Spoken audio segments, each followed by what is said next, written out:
हरे कृष्ण प्रभु जी। हरे कृष्ण। ओम अज्ञानातिमिरान्धस्य ज्ञानाञ्जनशलाकया चक्षुरुन्मिलितं येन तस्मै श्रीगुरवे नमः। नमः ओं विष्णुपादाय कृष्णप्रेष्ठाय भूतले श्रीमते भक्तिवेदान्त स्वामिन्निति नामिने। नमस्ते सारस्वते देवे गौरवाणी प्रचारिणे निर्विशेष शून्यवादी पाश्चात्य देशतारिणे। जय श्री कृष्ण चैतन्य प्रभु नित्यानंद श्री अद्वैत गदाधर श्रीवासादि गौर भक्तवृंद। हरे कृष्ण कृष्ण कृष्ण हरे हरे, हरे राम राम राम हरे हरे। ಹರೇ ಕೃಷ್ಣ. ಇವತ್ತಿನ ಕ್ಲಾಸಿಗೆ ಎಲ್ಲರಿಗೂ ಸ್ವಾಗತ. ಕ್ಲಾಸ್ ಸ್ಕ್ರೀನ್ ಶೇರ್ ಮಾಡ್ತೇನೆ, ಕಾಣಿಸ್ತಿದೆ.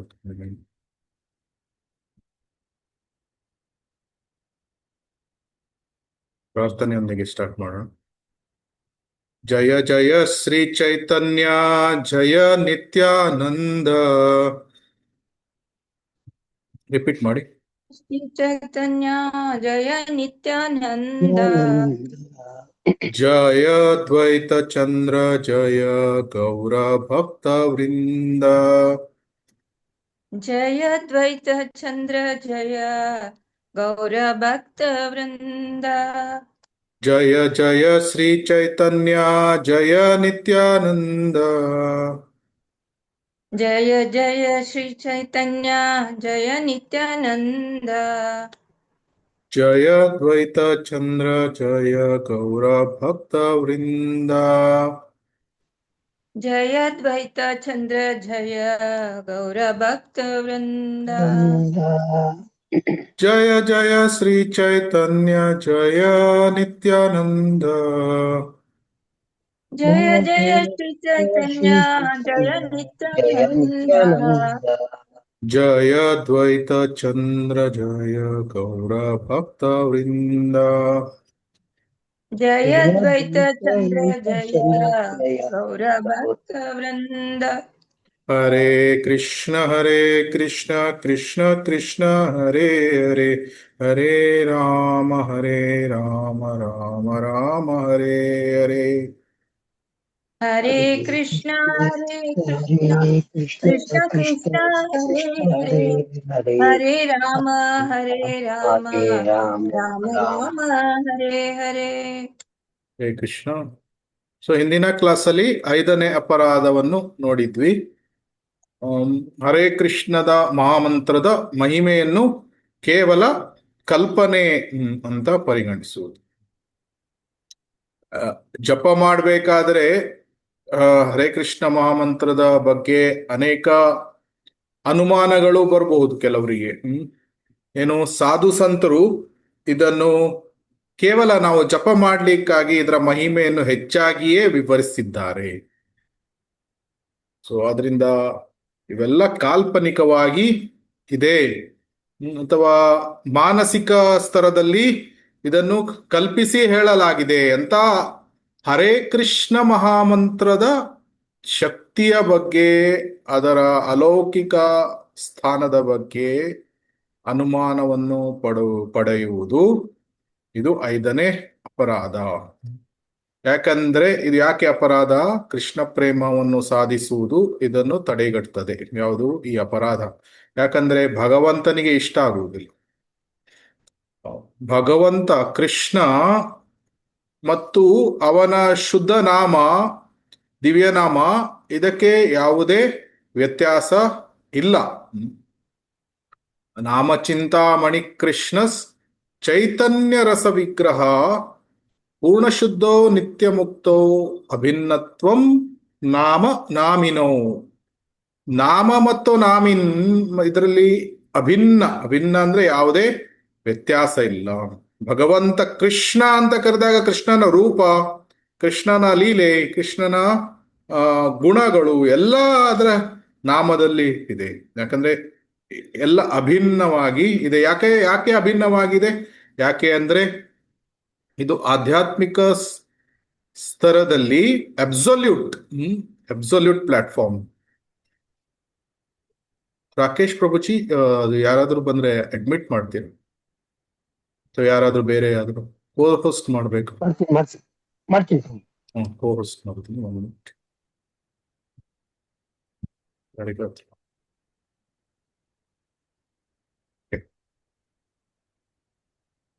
ಹರೇ ಕೃಷ್ಣ. ಸೊ ಅಲೌಕಿಕ ಸ್ತರದಲ್ಲಿ ಟ್ರಾನ್ಸೆಂಡೆಂಟಲ್ ಪ್ಲಾಟ್ಫಾರ್ಮ್, ಅಬ್ಸೊಲ್ಯೂಟ್ ಪ್ಲಾಟ್ಫಾರ್ಮ್ ಅಂತ ಹೇಳ್ತಾರೆ.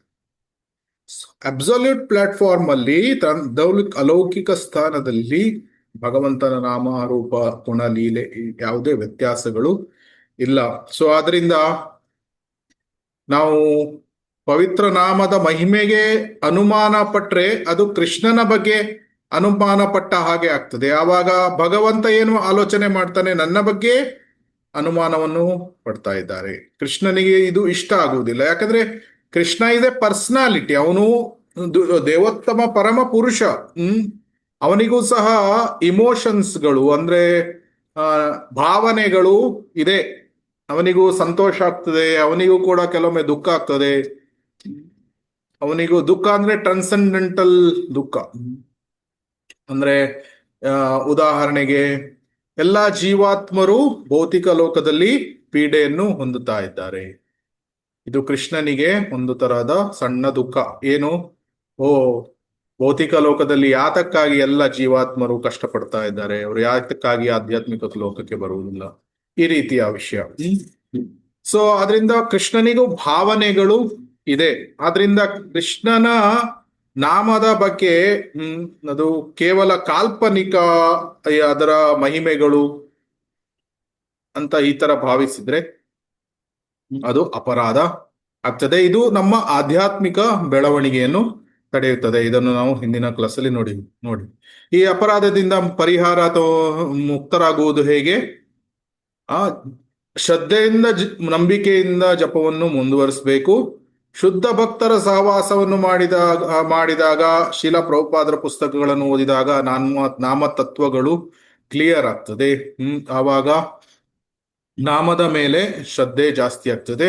ಸೊ ಈ ಅಪರಾಧದಿಂದ ಮುಕ್ತರಾಗಬಹುದು. ಮತ್ತೆ ಶಾಸ್ತ್ರಗಳನ್ನು ತತ್ವತಃ ಮತ್ತೆ ಗುರುಗಳ, ಶಿಕ್ಷಾ ಗುರುಗಳ, ದೀಕ್ಷಾ ಗುರುಗಳ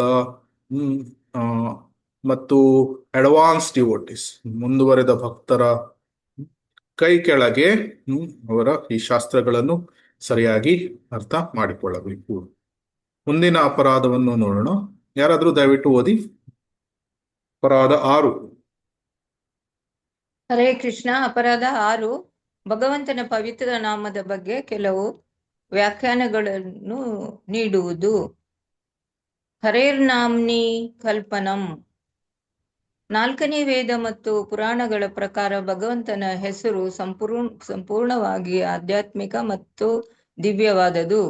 ಆದರೆ ಒಬ್ಬ ವ್ಯಕ್ತಿಯು ತನ್ನ ಸ್ವತಃ ಬುದ್ಧಿ ಅಥವಾ ಲೌಕಿಕ ಜ್ಞಾನವನ್ನು ಬಳಸಿ ಈ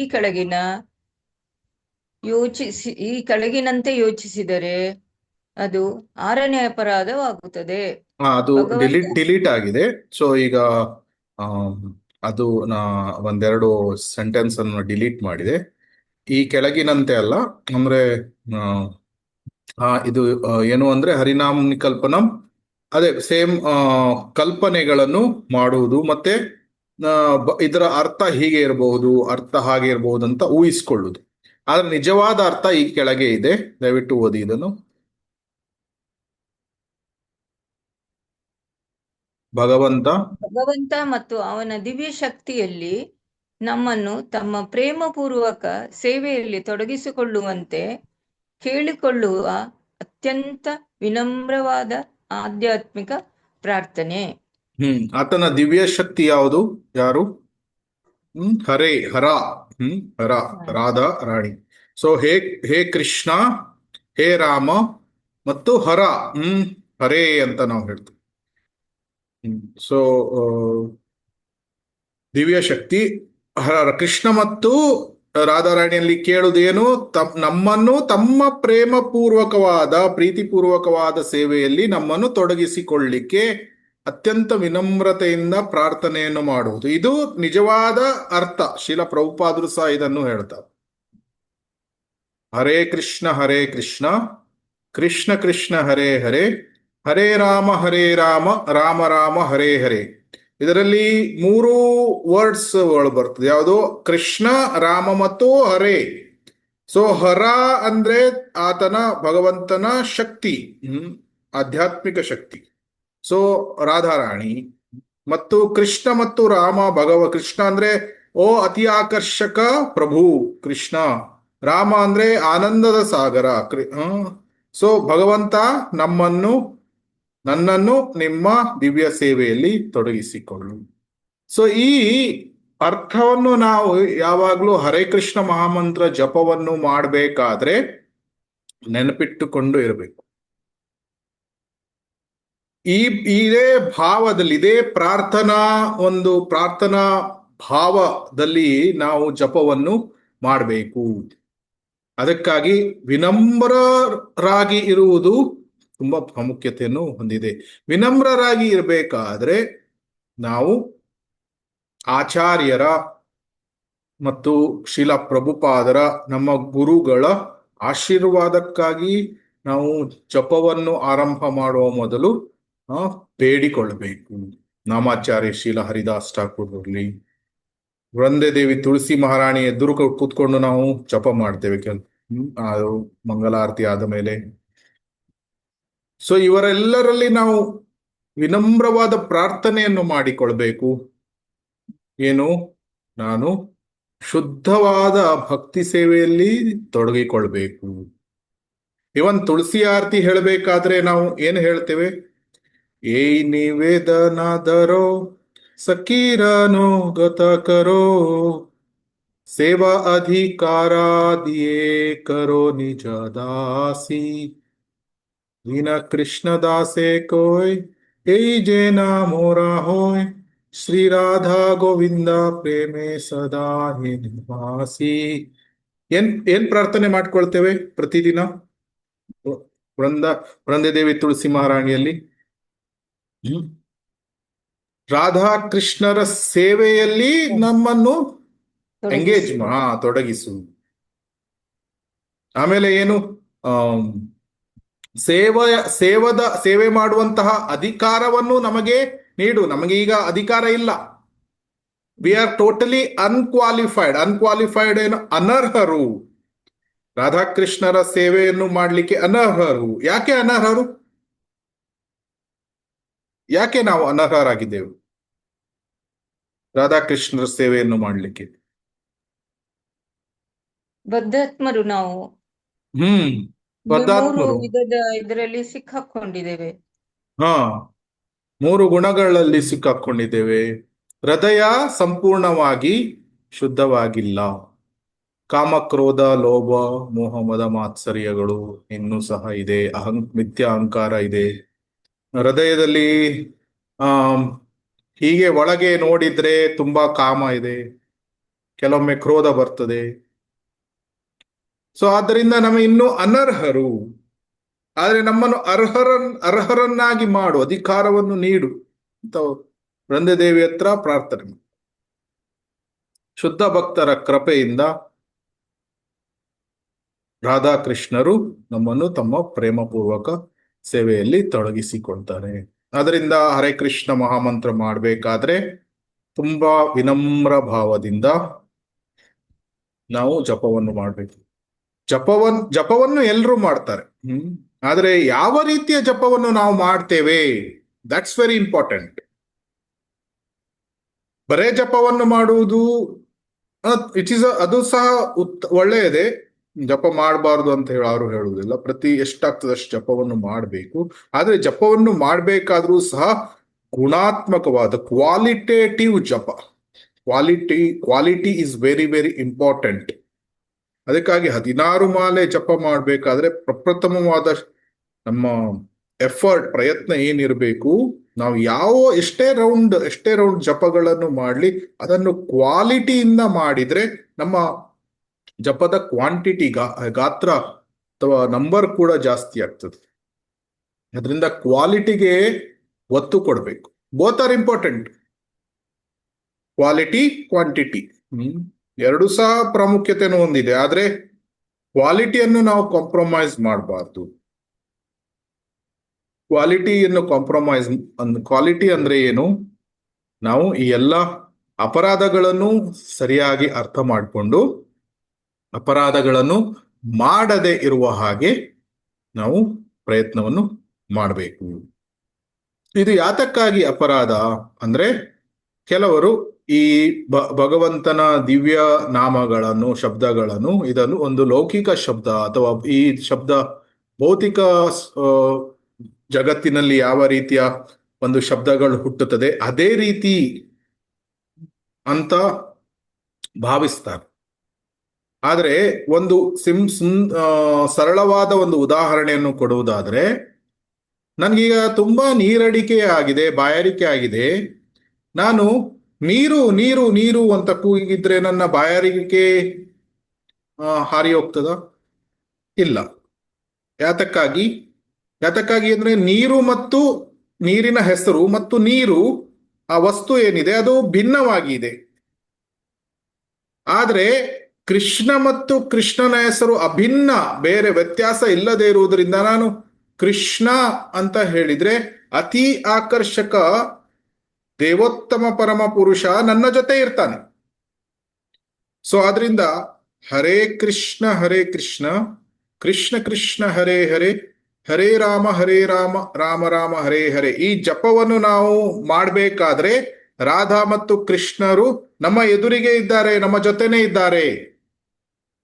ಆಚಾರ್ಯರು ಹೇಳ್ತಾರೆ, ನಮ್ಮ ಬಾಯಲ್ಲಿ ನೃತ್ಯವನ್ನು ಮಾಡ್ತಾ ಇರ್ತಾರೆ. ಅಂದ್ರೆ ಏನು? ನಾವು ಪ್ರತಿ ಸಲ ಕರೆದಾಗ ಕೃಷ್ಣ ಮತ್ತು ರಾಧೆ ಅವರು ಬರ್ತಾರೆ. ಪ್ರತಿ ಮಂತ್ರವನ್ನು ಹೇಳಿದಾಗ ಅವರು ನಮ್ಮ ಎದುರಿಗೆ ಇದ್ದಾರೆ, ನಮ್ಮ ಜೊತೆ ಇದ್ದಾರೆ.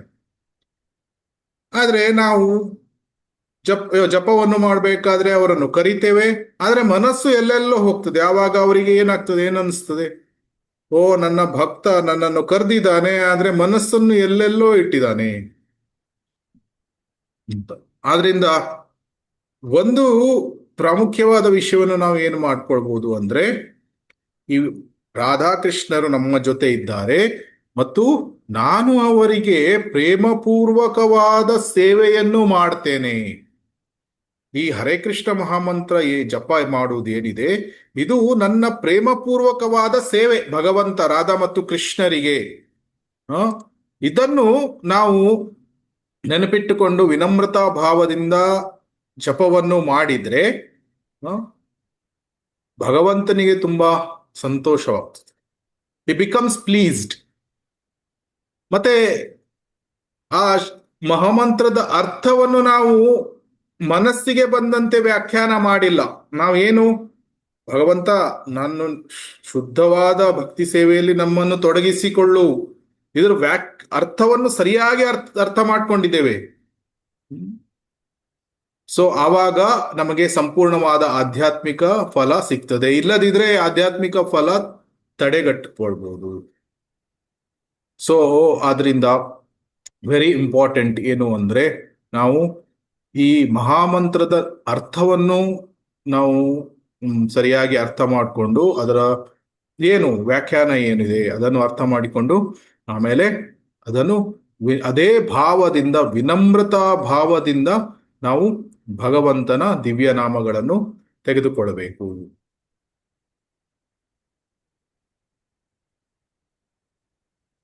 ಈ ಅಪರಾಧದಿಂದ ಪರಿಹಾರವನ್ನು ಪಡೆಯುವುದು ಹೇಗೆ? ಯಾರಾದ್ರೂ ಓದಿ ದಯವಿಟ್ಟು. ಯಶೋಧ ಮಾತಾಜಿ ಓದಿದ್ದಾರೆ, ಬೇರೆ ಯಾರಾದ್ರೂ ಓದಿ. ಓದಿ, ಯಾರಾದ್ರೂ ಓದಿ, ಪರವಾಗಿಲ್ಲ. ಓದ್ಲ ಪ್ರಭುಜಿ? ಓದಿ ಮಾತಾಜಿ. ನಿರಂತರ ಶ್ರವಣ, ಹೇರಿಂಗ್ ಮಂತ್ರದ ಬಗ್ಗೆ ನಮ್ಮ ಸ್ವಂತ ಕಲ್ಪನೆಗಳನ್ನು ನಂಬುವ ಬದಲು ಶಾಸ್ತ್ರಗಳು ಮತ್ತು ಗುರುಗಳ ಮುಖಾಂತರ ಮಂತ್ರದ ನಿಜವಾದ ಮಹತ್ವವನ್ನು ಕೇಳಿ ತಿಳಿಯಬೇಕು. ನಮ್ರತೆಯಿಂದ ಪ್ರಾರ್ಥನೆ, ಹೇ ಕೃಷ್ಣ, ನನ್ನ ಭೌತಿಕ ಬುದ್ಧಿಯಿಂದ ನಿನ್ನ ಹೆಸರನ್ನು ಅರ್ಥ ಮಾಡಿಕೊಳ್ಳಲು ಸಾಧ್ಯವಿಲ್ಲ. ನನಗೆ ನಿನ್ನ ಹೆಸರಿನ ನಿಜವಾದ ದಿವ್ಯ ರೂಪದ ದರ್ಶನ ಮಾಡಿಸು ಎಂದು ಜಪ ಮಾಡುವಾಗ ವಿನಮ್ರತೆಯಿಂದ ಪ್ರಾರ್ಥಿಸಬೇಕು. ಸತ್ಸಂಗ, ಆಧ್ಯಾತ್ಮಿಕ ಸತ್ಯಗಳು ತರ್ಕ ಮಾಡದೆ ಭಗವಂತನ ನಾಮದ ಮೇಲೆ ದೃಢ ನಂಬಿಕೆ ಇಟ್ಟಿರುವ ಶುದ್ಧ ಭಕ್ತರೊಡನೆ ಸಮಯ ಕಳೆಯಬೇಕು. ಹರೇ ಕೃಷ್ಣ ಪ್ರಭುಜಿ, ಧನ್ಯವಾದಗಳು. ಹರೇ ಕೃಷ್ಣ. ಸೊ ನಿರಂತರ ಶ್ರವಣ ಮತ್ತು ನಮ್ರತೆಯಿಂದ ಪ್ರಾರ್ಥನೆ ಮತ್ತು ಸತ್ಸಂಗ, ಭಗವಂತನ ಭಕ್ತರ ಸಂಘಗಳು, ಶುದ್ಧ ಭಕ್ತರ ಜೊತೆ ಸಂಘಗಳನ್ನು ಮಾಡಿದಾಗ ನಮ್ಮ ಜಪ ತುಂಬಾ ಉತ್ತಮ ಸ್ತರಕ್ಕೆ ಏರ್ತದೆ. ಮತ್ತೆ ನಾವು ಯಾವ ರೀತಿಯ ಪ್ರಾರ್ಥನೆಗಳನ್ನು ಮಾಡಬೇಕು? ನನಗೆ ನಿನ್ನ ಹೆಸರಿನ ಅಂದ್ರೆ ದಿವ್ಯ ನಾಮದ ನಿಜವಾದ ದಿವ್ಯ ರೂಪವನ್ನು ತೋರಿಸು. ಅಂದ್ರೆ ದಿವ್ಯ ನಾಮ ಜಪ ಮಾಡಬೇಕಾದ್ರೆ ದಿವ್ಯ ರೂಪ ಪ್ರಕಟ ಆಗ್ತದೆ. ಅದಕ್ಕೆ ವಿನಮ್ರತಾ ಭಾವದಿಂದ ಪ್ರಾರ್ಥನೆಗಳನ್ನು ಮಾಡುವುದು ತುಂಬಾ ಇಂಪಾರ್ಟೆಂಟ್. ಆಮೇಲೆ ನಿರಂತರ ಶ್ರವಣ ಏನು ಅಂದ್ರೆ ಏನು? ನಾಮತತ್ವ, ನಾಮದ ಮಹಿಮೆ, ನಾಮದ ಅರ್ಥ, ಇದರ ಬಗ್ಗೆ ಮನಸ್ಸಿನಲ್ಲಿ ಅದನ್ನು ಗಾಢವಾಗಿ ಅರ್ಥ ಮಾಡಿಕೊಂಡು ಏನಾದ್ರೂ ಪ್ರಶ್ನೆಗಳು ಬಂದ್ರೆ ಶಿಕ್ಷಾ ಗುರುಗಳ ಹತ್ರ, ದೀಕ್ಷಾ ಗುರುಗಳ ಹತ್ರ ನಾವು ಅದನ್ನು ಕೇಳ್ತೇವೆ. ಹರೇ ಕೃಷ್ಣ. ಸೊ ಮುಂದಿನ ಅಪರಾಧ ಯಾರಾದ್ರೂ ದಯವಿಟ್ಟು ಓದಿ. ಅಪರಾಧ 7, ಭಗವಂತನ ಪವಿತ್ರ ನಾಮದ ಜಪದಿಂದ ಪಾಪ ಕೃತ್ಯಗಳನ್ನು ಮಾಡುವುದು. ಪವಿತ್ರ ಗ್ರಂಥವಾದ ಹರಿನಾಮ ಚಿಂತಾಮಣಿಯಲ್ಲಿ ಇದನ್ನು ನಮೋಬಲಾದಿ ಎಸ್ಸಹಿ ಪಾಪ ಬುದ್ಧಿ ಎಂದು ಕರೆಯಲಾಗುತ್ತದೆ. ಅದರ ಅರ್ಥ ದೇವರ ನಾಮದ ಶಕ್ತಿಯನ್ನು ನಮ್ಮ ಸ್ವಾರ್ಥ ಮತ್ತು ತಪ್ಪು ಕೆಲಸಗಳಿಗೆ ದುರುಪಯೋಗ ಪಡಿಸಿಕೊಳ್ಳುವುದು. ಹರೇ ಕೃಷ್ಣ ಮಹಾಮಂತ್ರ ಜಪ ಮಾಡುವಾಗ ತಪ್ಪಿಸಬೇಕಾದ 10 ಪ್ರಮುಖ ಅಪರಾಧಗಳಲ್ಲಿ 7ನೇ ಅಪರಾಧ ಅತ್ಯಂತ ಗಂಭೀರವಾದದ್ದು. ಅದರ ಸರಳ ಅರ್ಥ, ನಾವು ಯಾವುದೇ ತಪ್ಪು ಅಥವಾ ಪಾಪ ಕೆಲಸ ಮಾಡಿದ್ದರೂ ಹರೇ ಕೃಷ್ಣ ಮಂತ್ರ ಜಪಿಸಿದರೆ ಆ ಪಾಪವೆಲ್ಲ ನಾಶವಾಗುತ್ತದೆ ಎಂಬ ಧೈರ್ಯದಿಂದ ಉದ್ದೇಶಪೂರ್ವಕವಾಗಿ ಪಾಪ ಮಾಡುವುದು. ಹರೇ ಕೃಷ್ಣ. ಧನ್ಯವಾದಗಳು ಪ್ರಭು. ಹರೇ ಕೃಷ್ಣ. ಸೊ ಯಾವಾಗ ಪಾಪಗಳು ಆಗ್ತದೆ? ಅದು 2 ರೀತಿಯ ಪಾಪಗಳು ಇದೆ. ಏನು? ಉದ್ದೇಶ ಪೂರ್ವಕವಾಗಿ ಮಾಡುವುದು, ಮತ್ತೆ ಕೆಲವೊಮ್ಮೆ ಉದ್ದೇಶ ಇಲ್ಲದೆ ಅಪ್ಪಿತಪ್ಪಿ ಕೆಲವೊಮ್ಮೆ ಪಾಪಗಳು ಆಗಿಬಿಡ್ತದೆ. ಅಪ್ಪಿತಪ್ಪಿ ಆಗುವಂತ ಪಾಪಗಳು ಯಾವುದು? ನಡೀತಾ ಇರಬೇಕಾದ್ರೆ ಕೆಲವೊಮ್ಮೆ ಇರುವೆಯ ಮೇಲೆ ಅಥವಾ ಬೇರೆ ಕ್ರಿಮಿಕೀಟಗಳ ಮೇಲೆ ಕಾಲನ್ನು ಇಡಬಹುದು ನಾವು. ಅಥವಾ ಕುಕ್ಕಿಂಗ್ ಮಾಡಬೇಕಾದ್ರೆ ಕೆಲವು ಕ್ರಿಮಿಕೀಟಗಳು ಅದು ಸಾಯಬಹುದು. ಅಥವಾ ಗೊತ್ತಿಲ್ಲದೆ ಕೆಲವೊಮ್ಮೆ ಈ ರೀತಿಯ ಸ್ವಲ್ಪ ಪಾಪಗಳು ಆಗ್ತದೆ. ಆದ್ರೆ ಇಲ್ಲಿ ಹೇಳ್ತಾ ಇರುವ ಪಾಪ ಆ ರೀತಿಯ ಪಾಪ ಅಲ್ಲ. ಇದು ಉದ್ದೇಶಪೂರ್ವಕವಾಗಿ ಮಾಡ್ತಾ ಇರುವಂತಹ ಪಾಪ. ಅದು ಯಾವ ರೀತಿಯ ಉದ್ದೇಶಪೂರ್ವಕವಾಗಿ ಅಂದ್ರೆ, ನಾನು ಈ ತಪ್ಪು ಕಾರ್ಯಗಳನ್ನು ಅಥವಾ ಪಾಪ ಕಾರ್ಯಗಳನ್ನು ಮಾಡಿದ್ರೆ ಏನೂ ನಷ್ಟ ಇಲ್ಲ ಅಥವಾ ನನಗೆ ಯಾವುದೇ ಪ್ರತಿಫಲ ಸಿಗುವುದಿಲ್ಲ. ಯಾಕೆ? ನಾನು ಹರೇ ಕೃಷ್ಣ ಮಹಾಮಂತ್ರವನ್ನು ಜಪ ಮಾಡ್ತಾ ಇದ್ದೇನೆ. ಹರೇ ಕೃಷ್ಣ ಮಹಾಮಂತ್ರ ನನ್ನ ಎಲ್ಲ ಪಾಪಗಳನ್ನು ನಾಶ ಮಾಡಿಬಿಡ್ತದೆ. ಆದ್ರಿಂದ ನಾನು ಎಷ್ಟು ಪಾಪಗಳನ್ನು ಬೇಕಾದ್ರೂ ನಾನು ಮಾಡಬಹುದು. ಅಂತ ನಾಮದ ಬಲದ ಮೇಲೆ ಪಾಪಗಳನ್ನು ಮಾಡುವುದು, ಇದು ಏನಾಗ್ತದೆ ಅಂದ್ರೆ ಅತಿ ಗಂಭೀರವಾದ ಅಪರಾಧ ಆಗ್ತದೆ. ಯಾಕಂದ್ರೆ ನಾಮವನ್ನು ನಾವು ತಪ್ಪು ಅರ್ಥ ಮಾಡ್ಕೊಳ್ತಾ ಇದ್ದೇವೆ. ಏನು? ನನ್ನ ಸೇವೆಗಾಗಿ ನಾಮ ಇದೆ, ಆ ಭಾವದಿಂದ ಮಾಡಿದಾಗ ಆಗ್ತದೆ. ಸೊ ಇದು ಅತ್ಯಂತ ಗಂಭೀರವಾದದ್ದು. ಯಾಕೆ? ನಾವು ಭಗವಂತನ ಸ್ಥಾನವನ್ನು ಕಡಿಮೆ ಮಾಡ್ತಾ ಇದ್ದೇವೆ. ಮತ್ತು ಇದು ಒಂದು ರೀತಿಯ ಸ್ವಾರ್ಥ ಬುದ್ಧಿ. ಏನು? ನನ್ನ ಸೇವೆಗಾಗಿ ನನ್ನ ಭಾವ ಏನಿದೆ ಅದು ತಪ್ಪಿದ್ರೂ ಸಹ ನನ್ನ ಸೇವೆಗಾಗಿ ಭಗವಂತನ ನಾಮದ ಶಕ್ತಿಯ ಆಧಾರದ ಮೇಲೆ ನಾನು ಪಾಪಗಳನ್ನು ಮಾಡ್ತಾ ಇದ್ದೇನೆ. ನಾಮ್ನೋ ಬಲಾದ್ಯಸ್ಸಹಿ ಪಾಪ ಬುದ್ಧಿ. ಸೊ ಹರಿನಾಮ ಚಿಂತಾಮಣಿಯಲ್ಲಿ ಇದನ್ನು ಹೇಳಿದರೆ ತುಂಬಾ ಗಂಭೀರವಾದ ಪಾಪ, ಇದು ಅಪರಾಧ. ಯಾಕೆ? Very very important. ಏನು ಅಂದ್ರೆ ನಾವು ಅರ್ಥ ಮಾಡ್ಕೊಳ್ಬೇಕು. ಈ ವಿಷಯ ಏನು ಅಂದ್ರೆ, ನಾವು ಭಕ್ತರಾದ ತಕ್ಷಣ ನಾವು ಪಾಪದಿಂದ ತನ್ನಿಂದ ತಾನೇ ಮುಕ್ತರಾಗುವುದಿಲ್ಲ. ನಾವು ಈ ರೀತಿ ಭಾವಿಸಬಾರ್ದು. ಏನಂದ್ರೆ ನಾನೀಗ ಭಕ್ತ ಆಗಿದ್ದೇನೆ, ನಾನು ನನ್ನ ತಂದೆ ತಾಯಿ ರಿಲೇಟಿವ್ಸ್ ಗಳಿಗೆ ಬೇಕಾದ್ರೆ ಬೈಬಹುದು, ನಾನು ಬೇರೆಯವರಿಗೆ ನಿಂದನೆಗಳನ್ನು ಮಾಡಬಹುದು, ನನಗೆ ಆ ಅಧಿಕಾರ ಇದೆ. ಅಥವಾ ನಾನು ನನ್ನ ಮನೆಯಲ್ಲಿ ಬೇರೆಯವರೆಲ್ಲ ಅಭಕ್ತರಿದ್ದಾರೆ, ಅವರು ನಾನು ಹೇಳಿದ ಹಾಗೆ ಕೇಳಬೇಕು, ಅವರಿಗೆ ನಾನು ಬೈದ್ರೆ ಅಥವಾ ಯಾವುದೇ ರೀತಿ ಅವರಿಗೆ ಅಪರಾಧಗಳನ್ನು ಮಾಡಿದರೆ ನನಗೇನು ಆಗುವುದಿಲ್ಲ, ಯಾಕಂದ್ರೆ ನಾನು ಜಪ ಮಾಡ್ತಾ ಇದ್ದೇನೆ, ಅವರು ಜಪ ಮಾಡ್ತಾ ಇಲ್ಲ. ಈ ರೀತಿಯ ಭಾವನೆಗಳು ತಪ್ಪು. ನಾವು ಜಪ ಮಾಡ್ತಾ ಇದ್ದೇವೆ ಅಂದ ತಕ್ಷಣ ನಾವು ಬೇರೆಯವರಿಗೆ ನಿಂದನೆ ಮಾಡುವಂತಹ ಅಥವಾ ಅವರನ್ನು ನಾವು ಕೆಳ ದೃಷ್ಟಿಯಿಂದ ನೋಡುವಂತಹ ಆ ಭಾವನೆಯನ್ನು ಇಟ್ಟುಕೊಳ್ಬಾರ್ದು. ಪ್ರಣಾದಪಿ ಸುನೀಚೇನ ತರೋರಪಿ ಸಹಿಷ್ಣುನ ಅಮಾನೀನ ಮಾನದೇನ ಕೀರ್ತನೀಯ ಸದಾ ಹರಿ. ಅಮಾನೀನ ಮಾನದೇನ, ನಮ್ಮ ರಿಲೇಟಿವ್ಸ್ಗಳು, ನಮ್ಮ ತಂದೆ ತಾಯಿಗಳು ಅಥವಾ ಅಣ್ಣ ತಮ್ಮಂದಿರು ಅವರು ಅಭಕ್ತರಾಗಿರ್ಬಹುದು, ಹರೇ ಕೃಷ್ಣ ಮಹಾಮಂತ್ರ ಜಪ ಮಾಡದೇ ಇರಬಹುದು, ಅವರು ಭಕ್ತರಾಗಿಲ್ಲದೆ ಇರಬಹುದು. ಆದ್ರೆ ನಾವು ಅವರಿಗೆ ಎಲ್ಲಾ ರೀತಿಯ ಗೌರವಗಳನ್ನು ಕೊಡಬೇಕು. ಎಲ್ಲ ಜೀವಾತ್ಮರಿಗೂ, ನಮ್ಮ ರಿಲೇಟಿವ್ಸ್ ಅಂತಲ್ಲ, ಪ್ರತಿಯೊಬ್ಬರಿಗೂ ಅವರವರ ಗೌರವಗಳನ್ನು ಕೊಡಬೇಕು. ಮತ್ತು ನಮ್ಗೆ ಏನು ಗೌರವಗಳನ್ನು ನಾವು ಎಕ್ಸ್ಪೆಕ್ಟ್ ಮಾಡಬಾರ್ದು. ಆಮೇಲೆ ಭೌತಿಕ ಪ್ರಕೃತಿ ಅವಳು 100% ಅಕ್ಯುರಸಿಯಲ್ಲಿ ಕೆಲಸ ಮಾಡ್ತಾ ಇರ್ತಾಳೆ. ನಾವು ಭಕ್ತರಾಗಿದ್ದೇವೆ, ನಾವೀಗ ಏನು ಮಾಡಿದ್ರು ಪರವಾಗಿಲ್ಲ, ನಾನು ಬೇಕಾದ್ರೆ ಅನೈತಿಕ ಲೈಂಗಿಕತೆ ಮಾಡಬಹುದು, ನಾನು ಬೇಕಾದ್ರೆ ಮಾದಕತೆಯನ್ನು ತೆಗೆದುಕೊಳ್ಬಹುದು, ನನಗೇನು ಪ್ರಾಬ್ಲಮ್ ಆಗುದಿಲ್ಲ.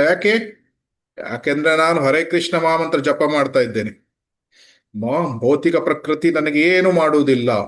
ಈ ರೀತಿ ಮಾಡಿ ಅರ್ಥ ಮಾಡ್ಕೊಂಡ್ರೆ ಇದು ಅಪರಾಧ ಆಗ್ತದೆ. 7ನೇ ಅಪರಾಧ, ನಾಮ್ನೋ ಬಲಾದ್ಯಸ್ಯ ಹಿ ಪಾಪ ಬುದ್ಧಿ. ಏನು ಅನೈತಿಕ ಲೈಂಗಿಕತೆ ಮಾಡ್ತಾ ಇದ್ದೇನೆ ಅದು ಪಾಪ, ಅಥವಾ ಜೂಜಾಟ, ಅಥವಾ ಬೇರೆ ರೀತಿಯ ಮಾಂಸ ಭಕ್ಷಣೆ, ಅಥವಾ ಬೇರೆ ರೀತಿಯ ಪಾಪಗಳು ಏನು ಆಗ್ತಾ ಇದೆ, ನಾನು ಹರೇ ಕೃಷ್ಣ ಮಹಾಮಂತ್ರ ಮಾಡಿದ ತಕ್ಷಣ ಎಲ್ಲ ಅದು ನಲ್ಲಿಫೈ ಆಗ್ತದೆ ಅಂತ ಆ ಉದ್ದೇಶದಿಂದ ಜಪ ಮಾಡಿದ್ರೆ ಅದು ಅದು ಅಪರಾಧ ಆಗ್ತದೆ. ಇದು ಮಂತ್ರವನ್ನು ವಂಚನೆ ಮಾಡಿದಾಗೆ ಆಗ್ತದೆ. ನಾನು ಇವತ್ತು ತಪ್ಪು ಕೆಲಸ ಮಾಡ್ತೇನೆ, ನಾಳೆ ಜಪ ಮಾಡಿದ ತಕ್ಷಣ ಎಲ್ಲ ಸರಿ ಹೋಗ್ತದೆ, ಈ ರೀತಿಯ ಭಾವ. ಇದು ಮಂತ್ರ ಭಗವಂತನಿಗೆ ಮಾಡುವಂತ ದೊಡ್ಡ ಮೋಸ. 2ನೇದು, ಸಾಮಾನ್ಯ ಪಾಪಗಳನ್ನು ಜಪದಿಂದ ತೊಳೆದು ಹಾಕಬಹುದು, ಆದ್ರೆ ಈ ಇದು ಕುತಂತ್ರ ಬುದ್ಧಿ, ಇದು ಕುತಂತ್ರ ಆಲೋಚನೆ. ಏನು, ನಾಮಬಲದ ಮೇಲೆ ನಾನು ಪಾಪವನ್ನು ಮಾಡ್ತೇನೆ, ಈ ಕುತಂತ್ರ ಆಲೋಚನೆ ಇದ್ರೆ ಅದು ನಮ್ಮ ಹೃದಯ ಕಠೋರ ಆಗ್ತದೆ, ಭಗವಂತನ ಕೃಪೆ ನಮಗೆ ಸಿಗುವುದಿಲ್ಲ.